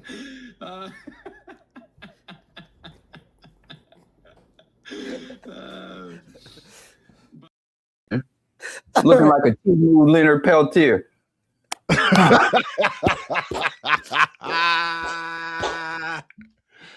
Hey man, come on, man. Let's do some scholarly work right quick. Let's chill out. You better make sure you clear with Jab Z. Yeah, exactly. Because ain't no scholarship going on unless he get his cut. Exactly. If a nickel bag gets sold in the park. Hey man, listen. So I really try to get into much. I really try to get in as much as I could. I watched some videos, had conversations, read a little bit of this. And Diallo, I don't know how much you read, but Jared, this one thing here in this chapter 5, and this is the introduction I'm explaining. And the Fiat of Dreams tries to make sense of this problem. Our present conceptualization of Black maleness lacks an account of vulnerability. The Black male has blah, blah, blah. We're going all the way down.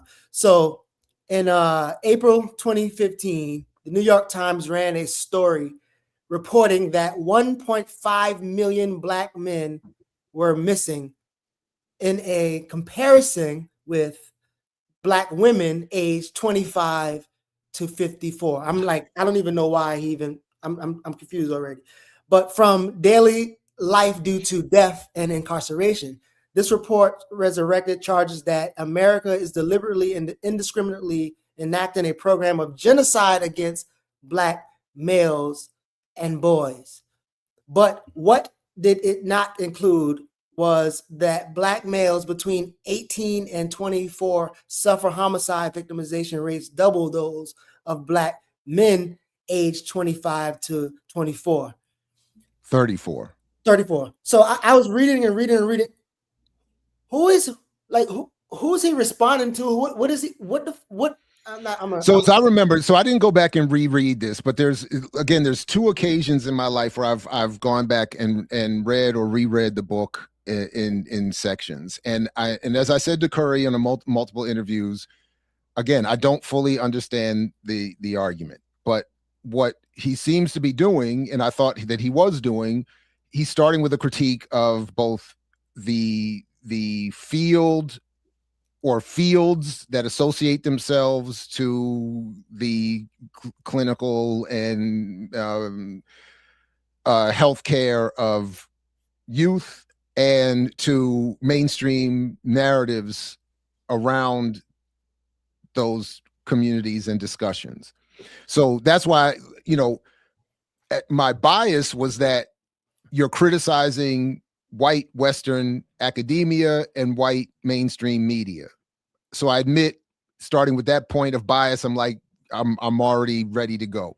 So that's why I was like, I don't fully understand all the details of your argument, but if there's any, as I would, my point would always be, if people have a disagreement or if others disagree, show your work, come on the show, and we'll rap about it. It's not that deep. To me, it's like, I was thinking of the joke, like, I don't mean to be disrespectful, but what ends up happening in some of these spaces is like people, for very disingenuous reasons, they want to do some sort of like political version of an STD, where it's like, if because I've talked to FD Signifier on YouTube, that now I've somehow polluted you because I've talked to you separately, or because he then got into an argument with Conscious Lee, whom I've never spoken with, that means that I now am guilty of whatever they're saying about you. And if I don't respond in a way that tries to shut FD down, as if I could do that because he platformed Conscious Lee, then I'm now somehow against you. Like I'm like, what the hell are you talking about? Like none of this is, And then lastly, this whole thing of, I think, so the one point I wanted to make sure that I made on today's show is that more than any of the stuff I've already said, regardless, we are in a crisis of methodology. So regardless if people believe me or Curry, I want them to check the work. If you see Curry making a claim or me making a claim, check the work. If Curry says Jared is suppressing his work, what is the evidence for that? And then how does that stack up with all the work, the rest of the work that I do? So then are you then saying, Curry, that your work is more powerful and threatening than that of political prisoners, George Jackson? I mean, name it. Like all the stuff I'm routinely talking about. Or like that's what I'm saying. So like I'm how does that? Where is the logic in that? And then why then would the methodology? Why then would the behavioral practice not include him saying, Jared? Because remember, and I sent you the link also. Stacey Patton saw that same thing, didn't like or agree with the exchange that I and Kim had, sent me a whole thing that she wanted me to read, and I produced a video for her that I don't even necessarily fully agree with her on this, but because so I platformed her disagreement with me about a conversation that I was having about her work that is now being used by Curry as a reason for him to claim that I'm suppressing his work. It's so watch this. So Jared personally experiencing this. Diallo, again, we talked about some stuff. You said you haven't read it. A bunch of people was asking you to read it, and you keep thinking bunch of weirdos. Right, but watch this. This is what I want you to. So you can take a less personal experience for this person and their work, and you can examine the work according to how you understand. So even in the interview, Jared co-host Kwasi, I keep doing those two names different. He asked Curry, like, yo, like that data, it's not like you're doing your own research. It's not like you, like, here's an example. He was like, well, Black women are being murdered by Black men at this rate.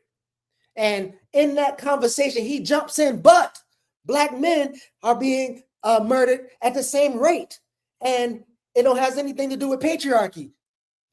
And a question would be like, wait, well, how do you know that those Black women who killed the Black men was being harmed and they fought back and they killed their oppressor or killed their the victimizer, and then they counted that as a death? So, like, what the fuck is Curry talking about? Like, what like, is it important? Is the study important?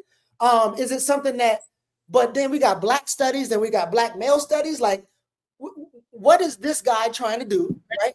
And based off of what he said with that interview, it almost sounds like some dude who was online who got mad and he's trying to use. It's almost kind of like what Consciously was saying, and he using these words and all this other stuff. But then there's an element that has gotten a hold to legitimize their craziness, and they're like, see, even in the scholars, and those are the guys who asking you, Diallo, did you read it? So what's happening from your vantage point? And then if you got to read some of it, what would you respond to what you've read so far? Well, I did start. You sent it to me. You sent me a PDF of the book, so I did start reading it. But like I said, I'm just going to be honest, since Jared has started being honest, messing up the whole show. The reason I have not read the book is because of who recommended it to me. And I would have these trolls, literally these trolls, the guys that accuse me of being gynocentric, the guys that accuse me of pandering. You know, whenever I would start to talk about patriarchy or femicide and things of that nature, and I would get bombarded with people. Some people I'm even cool with that'll be like, oh, you need to man not. And that kind of just turned me off. And so, but what I find, like the dude in the comment talking about genocide against Black men, you can't have a genocide against Black men. Genocide by definition is men, women, children, elders, all genders of a race. So just the fact that Black men, somebody got Black men out here talking about genocide against black men. Like whenever I have a lot of books, I read quite a bit, but whenever I find a new book, I have to ask myself, is this book worth taking time away from playing my video games? You know, is this book's against me still secretly writing battle raps and pursuing my clandestine rap dream that I haven't given up on in 40 years? Like, I have to wait. I don't have much time left. I used to read a lot of bullshit. Just to be able to come out. I used to read the Bible, the Haditha. Look, this book, where's that book at? I read this book. Where is it? This shit right here. I read this bullshit cover to cover. I used to read a lot of bullshit. So wait. Tell me this. Look at the highlights and the notes in this shit. I used to read shit just for the sake of reading it. But it's a new day. Like you said, man, I'm in the Geechee nursing facility. I know my time is limited. I only got so many more lattes ahead of me. I've only got, I'm awaiting. I know I got to make time to play I have fewer lattes ahead than I've had in the past. Diallo, really quickly. Let me just say this. So I'm going to read you sent me the book. Everybody hooping and hollering about the book. What I've read so far, it is not, and maybe it's some obvious shit in there. Yes, it's very obvious, but I understand statistics and interpretation. A lot of symptoms and causations tend to be a little bit confused. And the book, as people have recognized, has been adopted by the manosphere and the black right wing and black reactionary circles. But it's kind of bordering on the manosphere, or the Meninist movement is kind of like the white civil rights movement, white genocide and things. You can't have a genocide. Even white folks, when they lie about genocide and white genocide, they don't say white male genocide. You can't have a genocide and leave the women intact. So, and that genocide is the whole swath. There wasn't no Jewish male genocide in Germany. It's just the fact that y'all just throwing these terms around. Y'all doing, if you're a Curry subscriber, if you are a fan of Curry, y'all, the way y'all representing his shit ain't that. But I'm not even talking about dude in particular. I'm talking about my experience with people who claim to be familiar with this work. Shit is wild. Really quickly though. So I think we all know that sometimes, like, you can experience people why would we delete this? Listen, really quickly, you can experience people who read bell hooks different than you reading bell hooks yourself. Like, people how they interpret things. And there's people who people think are conscious, or people who they respect their analysis, they recommend this book. And then you yourself said there are things obvious. And so when you talk about black male suffering, whatever the case may be, kind of my question is, like, how you're at like a relay for life event, and it's about cancer survivors or whatever. And then you come up there and you start talking about, but the gun violence, you got to stop the gun violence. And we're like, we ain't really here. We're talking about this right now. What are you talking about? Is what Curry, I don't know what happened to the man personally, or what's going on, and why he wanted, why is this his work? I don't know. But is what trying to narrate black men, like, is he having a conversation, an obvious conversation, in the wrong space? Like, if the conversation important? Is what he trying to research or put forth, is it important? I think that's kind of what I want to ask, because I don't, because again, like, and I know there's another argument in the academy where, people are saying, like, well, it could be under black studies. It don't have to be this own thing. And Jared, I don't know if that little thing you made, you said in the video, you said, and you had to go to so-and-so to get it off. The niggas wasn't having it here, and so you had to be somewhere else. Well, I mean, that was part of his claim. I mean, he claimed for a long time that he couldn't get a job in the United States, and then that's why he ended up setting up his institute or wherever in Scotland. Why? And more, Well, I don't know. First of all, I don't know if that's true. Second of all, I don't. It could be. I mean, at the time, I was supporting him. I defended him, and was fully willing to believe that a radically critical scholar, certainly one talking about Black people, would have a hard way to go, even getting a job at an HBCU. That's So I don't. But my point though. Well, so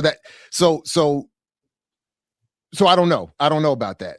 Yeah, listen. I do think, just quickly though, I do think that there's both room to be critical of, but also a need to understand that in academia, people are encouraged to create. You're literally told as part of your dissertation process to find gaps in knowledge that you can fill.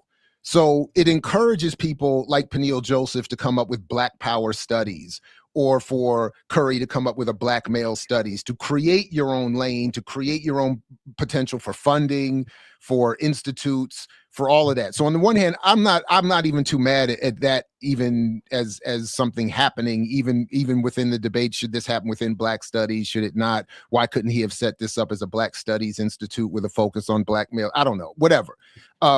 My only interest is not even in the quality or the content of his work, but in his public behavior, which is wildly flawed, filled with lies and unprincipled behavior. So that's really it.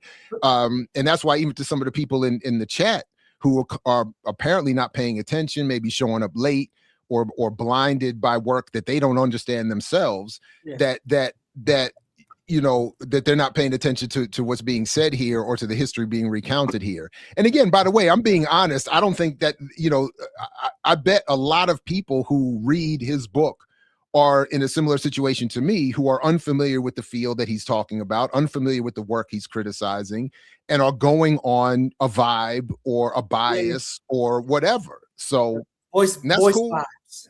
And so Diallo, really quickly. So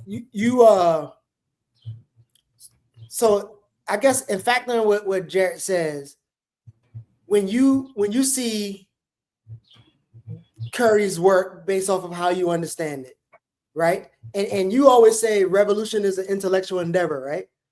Mm-hmm. So people in the institutions, around the institution, trained by the institution, they have a responsibility to the people, right?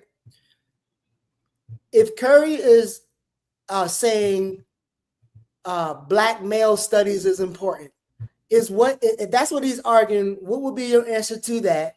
And then in terms of strategy, does it mean that it should be under Black studies? I don't know if you've been into that argument too, because that is an argument. Like if you have an argument around like, yeah, Curry, what you're studying is important and should be told, and we should whatever, but it's still strategically it need to be under the organizing efforts of developing a comprehensive Black male study. I don't know about that argument so much, but based off of what you read so far, could you say, like, okay, man, your research is important, or would you not even go as far as say that?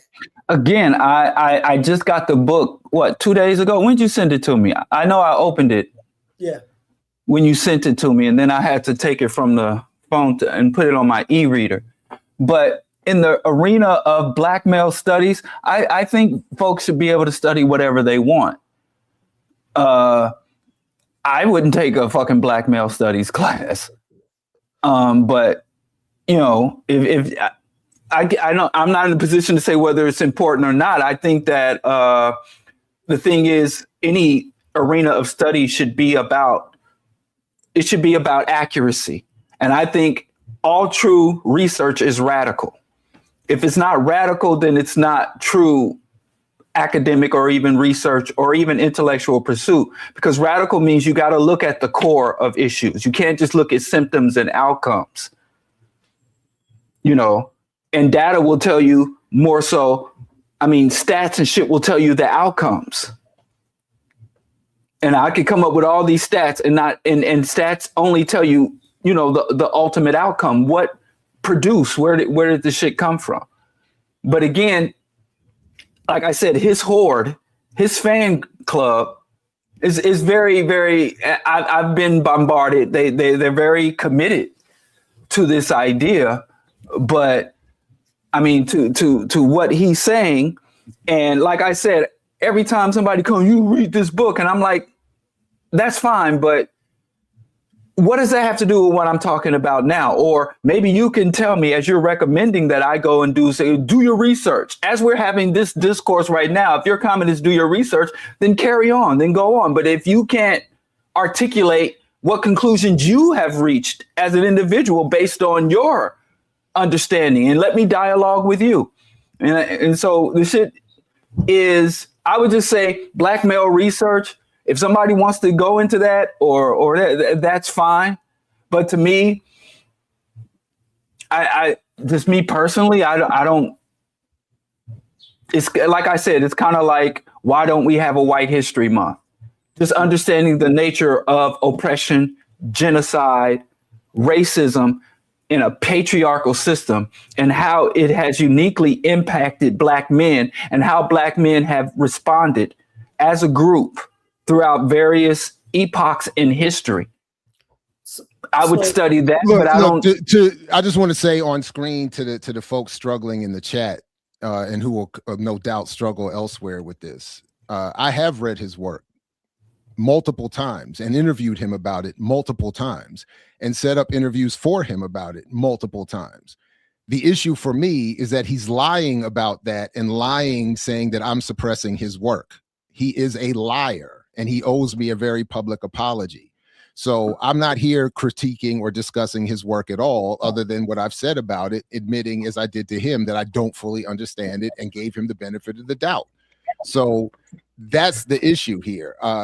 And to those, again, struggling with that in the chat, they can either go back and pay attention to the full discussion. They can go back and review the decades now of history and engagement with this man's work, and then go and connect that to the lies he's telling on camera. Like that's it. Or they could, or not, you know, or not. or the book is up right now, and if you have a passage or a chapter or whatever, we can go to it right now. You can even come on screen and we can open the class up together right now. You can show us through. But to be clear, to be fair to that, even no disrespect, Geechee, I'm not interested in that. I'm not here, like, I'm not looking for a conversation about his book today. My interest is in just making plain the fact that he continues to tell these lies for whatever reason, and I don't understand why he's doing it. It could have been dealt with very easily, could have been corrected very easily. He could have done what Stacey Patton did, or anyone else has done when they felt that I've gotten something wrong, and let me know and either come on or send me something to read on their behalf, as was done for her. So none of this, all of this stuff he's doing is childish. And that's why I've said that is the only reason I've come to question the work that I admit I didn't fully understand when I read it before, because if he's this disingenuous and willing to lie publicly and repeatedly for years for some reason, then I'm suspicious now about the work that he's done. Now, there was one thing that I didn't want to say, because this was raised. Somebody raised that Ori's Tip of the Spear cites Curry's work, and I get it. And Curry has invited Ori out to Scotland. So and Ori has been on my show numbers of times, and I've covered his book extensively, use it for my classes, as I'm about to do again this summer. So if Curry finds Ori's book acceptable and Ori's work acceptable to the extent that it's been referenced, and also he's invited Ori out to Scotland, then how is it that he could then turn around and accuse me of wanting to suppress these studies when I've been among, I don't know, I have to be among some leading tier of promoters of that book. I've tried to be, at least. So, and have used it again and again, and I'm using it again this semester, and will be again in the fall. So again, so this is my only point in this discussion here today. There is no reason for Curry to be saying what he's saying about me publicly, which is fully dishonest. At least there's no reason that he shared publicly or privately with me. So that justifies the behavior. That's all. And for me, selfishly, I'm probably this is the closest I'm gonna get to fully reading the book. Like I've read a good portion of it. We've been talking about it. I've been in conversations with people. I've been watching interviews he's had about the book, and there's still an argument around, despite the personal. And Diallo, what I was keeping asking, because you're maybe able better to do it in terms of not something you don't personally know him, but his work in general, right? We always talking about who should be studied, right? Some people say, you know, all the people we study, Walter Rodney, Bobby E. Wright, and we should now, what about the current people? Baba Kilimanjaro, Baba Baruti, all these, like, so now this person is doing a thing and he's having a major argument because despite all of the people who can read, do read, don't read, whatever, the work that he's trying to infuse should it be struggled with?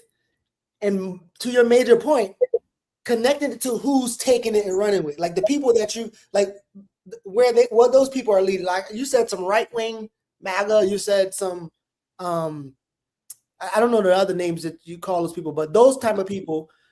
Is this something to like struggle with or struggle against? Yeah, I think so. Yes, it absolutely is. I'm a bit exhausted. I mean, I have to admit, most of my focus in since the new year has been reading about ecosystem collapse, biodiversity.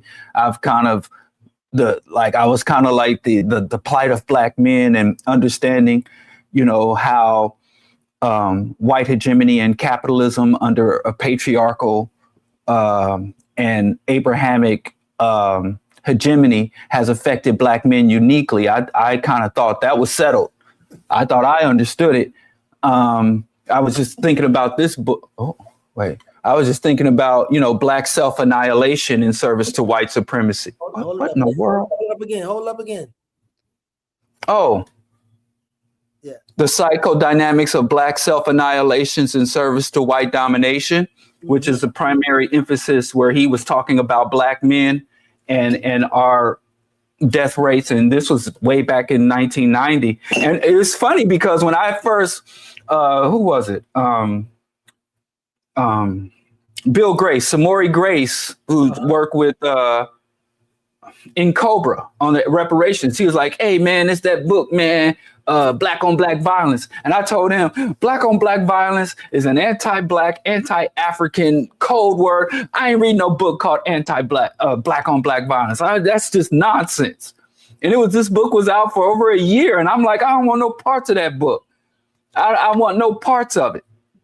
I didn't even know Amos Wilson had wrote it. He had a W.E.B. Du Bois bookstore, and he had this book on display. And I just was like, I don't want to read nothing about no Black, that Negro scholar talking that shit. So I do judge books by their covers. I am biased. I am as flawed as hell. I'm biased. Books by cover, you know, making, forming and consolidating views and opinions early on. Yeah, that's me. So I'm the bad guy. Say hello to the bad guy. All right. So just to put a wrap on it. Oh, my bad. Go ahead. All right. And so anyway, I'm kind of understand the unique plight, how oppression and the campaign of genocide against African people, I always say we're under genocidal oppression, impacts various factions and sectors of Black people, affluent Blacks, educated, impoverished Blacks, Blacks of the diaspora, Africans on the continent, Black men, Black women, queer Blacks, gender nonconforming Blacks. I understand it impacts us, but it's an overall systemic oppression. But when they start to say, well, I want to isolate this group and this, and then turn this group against another population of oppressed Black people, as opposed to targeting them towards the true source of the oppression, I kind of have issues. You know, and it starts to give me pause. The okay pause, not the forbidden pause. Right. So the last thing I just want to say on this is that if anybody's really interested, the next time you hear Curry make this claim that I'm suppressing his work, you can either ask him for his evidence and his sources, or you can just go to my channel or Black Liberation Media and watch all the previous interviews with him and see for yourself whether that is true. Dr. Curry and Dame Dash need to do a show together. I need to see Dr. Curry and Dame Dash sit down and have a dialogue. Because these brothers have suffered the same oppression from these J's, the J men. That's terrible. Hey, man, Jab Z. Weakest of the week. You know who is terrible? I thought he was terrible. We were kind of bad. Jared came up with this wonderful idea, and we just miss it. I didn't come. This wasn't my idea. You came up with the weakest of the. Did I? I thought this was Geechee's idea. Now he running from that. Oh, my thing. No, I take credit for it. No, I take credit. No, I want the credit. I think this is a great idea. It's a great idea. But I don't think the execution. It's a good idea, but our execution has not apparently. He did some data. So what Dollar was basically saying is, this is the weakest of the week he chose. And it might not be that week, and we might have already. We vote on the weakest of the week. It's so many. We just suggest. We chose this. So sometimes what? That's not how the weakest of the week goes. And we supposed to. Somebody puts up a nominee, and we all decide on which one we're gonna run with. Well, y'all ain't been Democratic recently. Y'all been paying people to vote, particular ways, votes and shit like that. And then using your muscle. Like if you don't vote this person, I ain't gonna show up this week. Like, no, listen. I put up like 2 people this week. I put up at least 2 weakest of the week. The one you're the fan of, the guy you like, and who? Well, it should have been the weakest week anyway. We got to end on the white sprinter. We got to cover that though. The brothers who lost to him. The brothers that lost to him are the weakest of the week. How dare this? That's how I know the end is here. This is the end. The apocalypse is hit. White boys setting records on the sprint. What's going on, Diallo? Who's this dude? Who's Christian Manatee or Manatee? Well, he ran in. Well, first of all, the Houston district that he just won, it's part of the new Jim Crow district or the retro Jim Crow. Ain't nothing new about it. It's old tactics. But basically, Texas as a state and Houston as a city has reconsolidated and packed in, which basically using gerrymandering districts because the federal oversight has been removed from the Jim Crow states. So they're no longer allowed to draw districts along racial lines in order to give Black people representation for the taxation they be taking from us. So this is a new district. So this is one of the first congressional elections that was born out of the new Jim Crow districts. And it was curious to me of this tragic injustice that I saw a lot of Black people online celebrating Christian McCaffrey. Menifee. I'm sorry. I'm thinking. Yeah, that's a football player. Right. Christian Menifee. And everybody was like, because he beat an old man. So, Geechee, you might have another applicant to your retirement building. Because Al Green, a more than 2-decade representative out of Houston, because he beat this old man, I saw a lot of young politically engaged people from Chicago. I'm talking to people I know here saying, wow, this bodes well for the midterms because we got this new energy, young politicians coming on deck and yay. And they were all celebrating his win. And I would ask them, like, what's his platform? How is his platform more progressive than Al Green's? And I don't care, the age and all that, but I'm like, okay, what is he bringing new besides being younger than Al Green?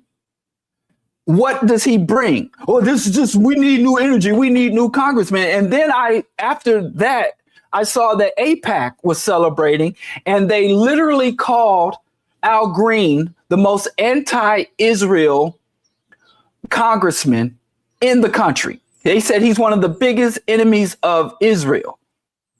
And I thought that should be a ringing endorsement. So the fact that this guy stood up and it's really the weakest of the week is really these people who are uncritically celebrating this brand change, this changing of the guard, and this new aesthetic of a young, energetic congressman taking out an old, tired congressman, and nobody is discussing policy or positions or how he diverges in or is an improvement on Al Green. So here's a when they was talking about ICE and he was battling Amanda Edwards earlier in a runoff that they have. He says right here, okay. When we are in business of using ICE to terrorize our community, what we are doing is destroying the fabric of this community, and that is wrong. Edwards says so. That's Edwards' position, but Menifee said he supports abolishing ICE, and if elected, would not vote to fund the agency. I want to fix immigrations in this country, whatever that means, fix immigrations. But the place to start is ensuring that ICE is not able to terrorize anyone in our communities. This is Menifee. And then Menifee said education about the people who built the nation, including indigenous communities, should be protected as civil rights under federal law. Menifee made statements like the October 7th attacks by Hamas were severe, but that Israel's retaliation has been excessive. So, Jared or Diallo, are y'all seeing anything different from his politics than with Al Green? You saying he took AIPAC money, and that's why he's being called AIPAC Shakur? I don't know if he took AIPAC money. I didn't see it yet. No, I said that AIPAC was celebrating his ascension, and they see him as an ally and an asset. Now, AIPAC might be wrong. Maybe AIPAC, perhaps, don't know this boy, and they're wrong in their assessments and the conclusions that he will be non-critical, as he won't be anti-Israel like his opponent was. But Crockett has been running around basically being the cheerleader for AIPAC and Zionist assets. So I don't know if you judge somebody by their friends. Oh, wow. Crypto money too. I know that they don't like Al Green because he would always hold up the sign in there in front of Trump saying, whatever, you're a fascist, genocide and all that. And so they were happy to get rid of him. And I think all I can say is I think you're right on point that people should not be just blindly excited because of his youth. And right, that's all I've heard. Policy, I mean, other than that, it's generic progressive Democrat. I voted for progressive Democrats. But, if I'm supporting someone that AIPAC is supporting, it's going to give me pause. Especially since there are so few Democrats, zero Republicans, and a small, minute minority of Democrats that are willing to just call a genocide and to call out the thing. So what gave me concern is politically conscious people and politically engaged people were literally celebrating Christian, and he hasn't been tested. So maybe and they're not even saying, well, let's give him a chance and see what he does. They're literally like, yes, this is a new day and this bodes well for the midterms if we can get in some new blood, some new ideas, some new energy. And basically you're saying that everybody should follow your lead and have some phrasing. Yes. And hate from outside the club. Just hate. That's what I love. When I knew he was talking about me, when he said you hating from outside the club and can't get in, that's like my all I'm saying is by the time AIPAC has unseated a critic, not even an opponent of Zionism, a critic of Zionism. You can't even, he was not, I don't think he called for the abolishment of the state of Israel. He just wants them to behave a little better. So to losing a critic for an APAC endorsed, an APAC celebrated politician, and so many people see that as progress is kind of scary for me as someone who sees that there is some viability to electoral politics for the interest of Black people. Well, listen, I know we're about to wrap in a minute here, but also in the interest of Black people, I did want to just leave this last clip, which has me looking in my good book like Russell Brand.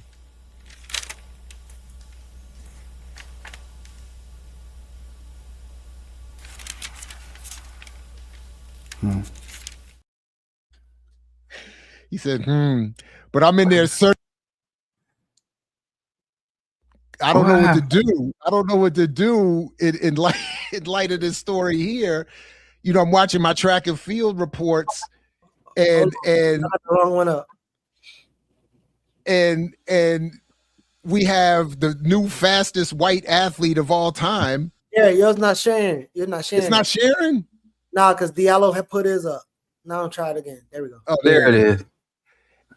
And it's over. Like they actually titled the video the new fastest white athlete. He set a record, this dude here.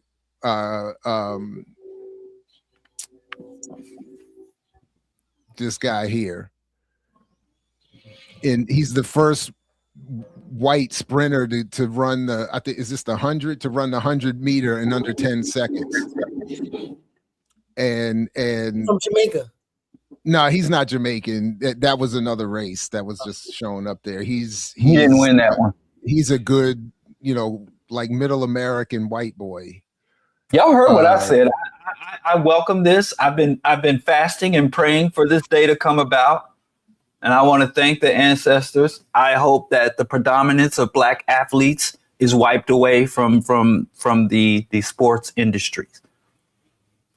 Hey, I think basically what Diallo is trying to say is, like, since we dropped the run sheet, we don't support Black men running anymore. So fuck a run. I don't support Black people dominating in sports.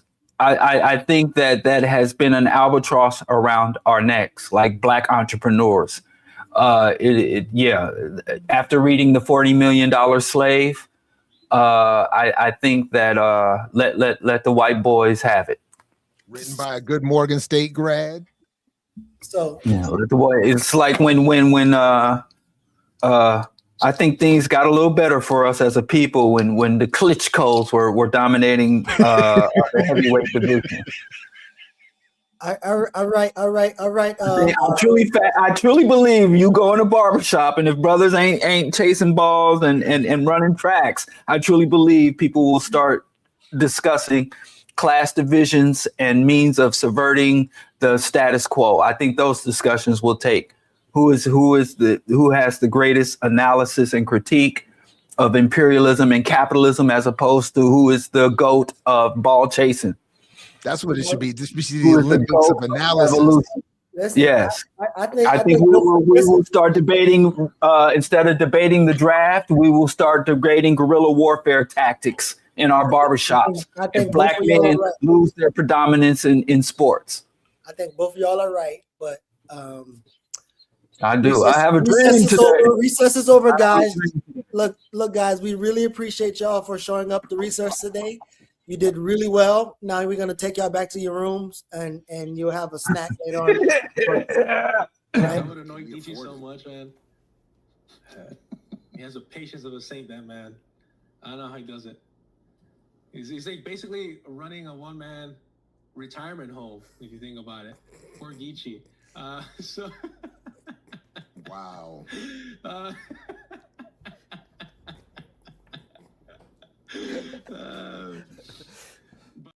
Man, I'm gonna make some time and get you a better clip of that. Yeah, that's a good clip. That's a bad version. I'm gonna need y'all to vote. I'm gonna need y'all to vote and tell me, should I start the Black? What should that course be? The Black old male study? Black aging, The what? black old male studies. Yeah. Black old male studies. Should I go, start that, or should I team up with Boyce and have a cooperative? Get rich. You tried these? You tried these? I have not. Man, let me tell you good something. though. Who's the brand? Who's the I'm brand? about to go to town on this, huh? The brand? Oh, Trader Joe's. Oh, I'm not. Oh, let's get excited about groceries. Trader Joe's candy be whack, and they barely have vegan stuff. Nah, bro. Hey, we need this is good shit. We need a Boyce version of this.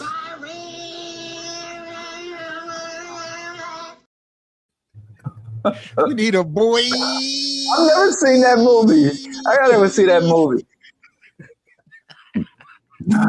Boys.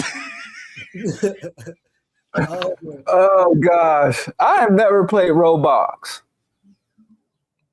What is he talking about? Yeah, man. He said play Roblox instead of read that other man not. What do you say to an atheist when they sneeze, Diallo? Nothing. I hope you die. I'm sorry it didn't stop your heart. Don't you know? Disrupting me as I sit here. Evil, right? Babies. Yeah, EBS, Elder Black Studies, but it's got to be EBMS, Elder Black Male Studies. I genuinely don't say anything, and my son. My youngest son says bless you because, that's what they say at school. So when he's at school all day, they say bless you. So he comes home and then if someone sneezes and they say bless you and we all point at him and laugh and make him feel ostracized for saying bless you.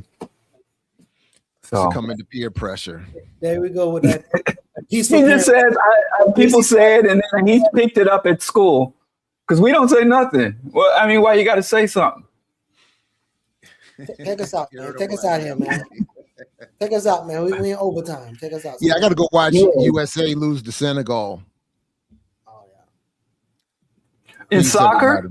You're not boycotting the World Cup?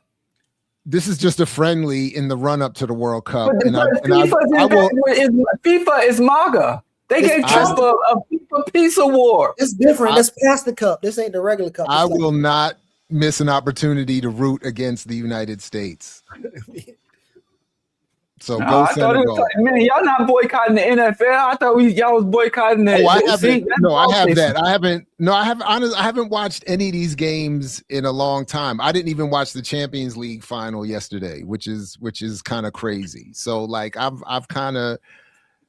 really moved over. I hate to admit this, but I'm almost entirely in Diallo's, no ball chasing camp. Phrasing. Welcome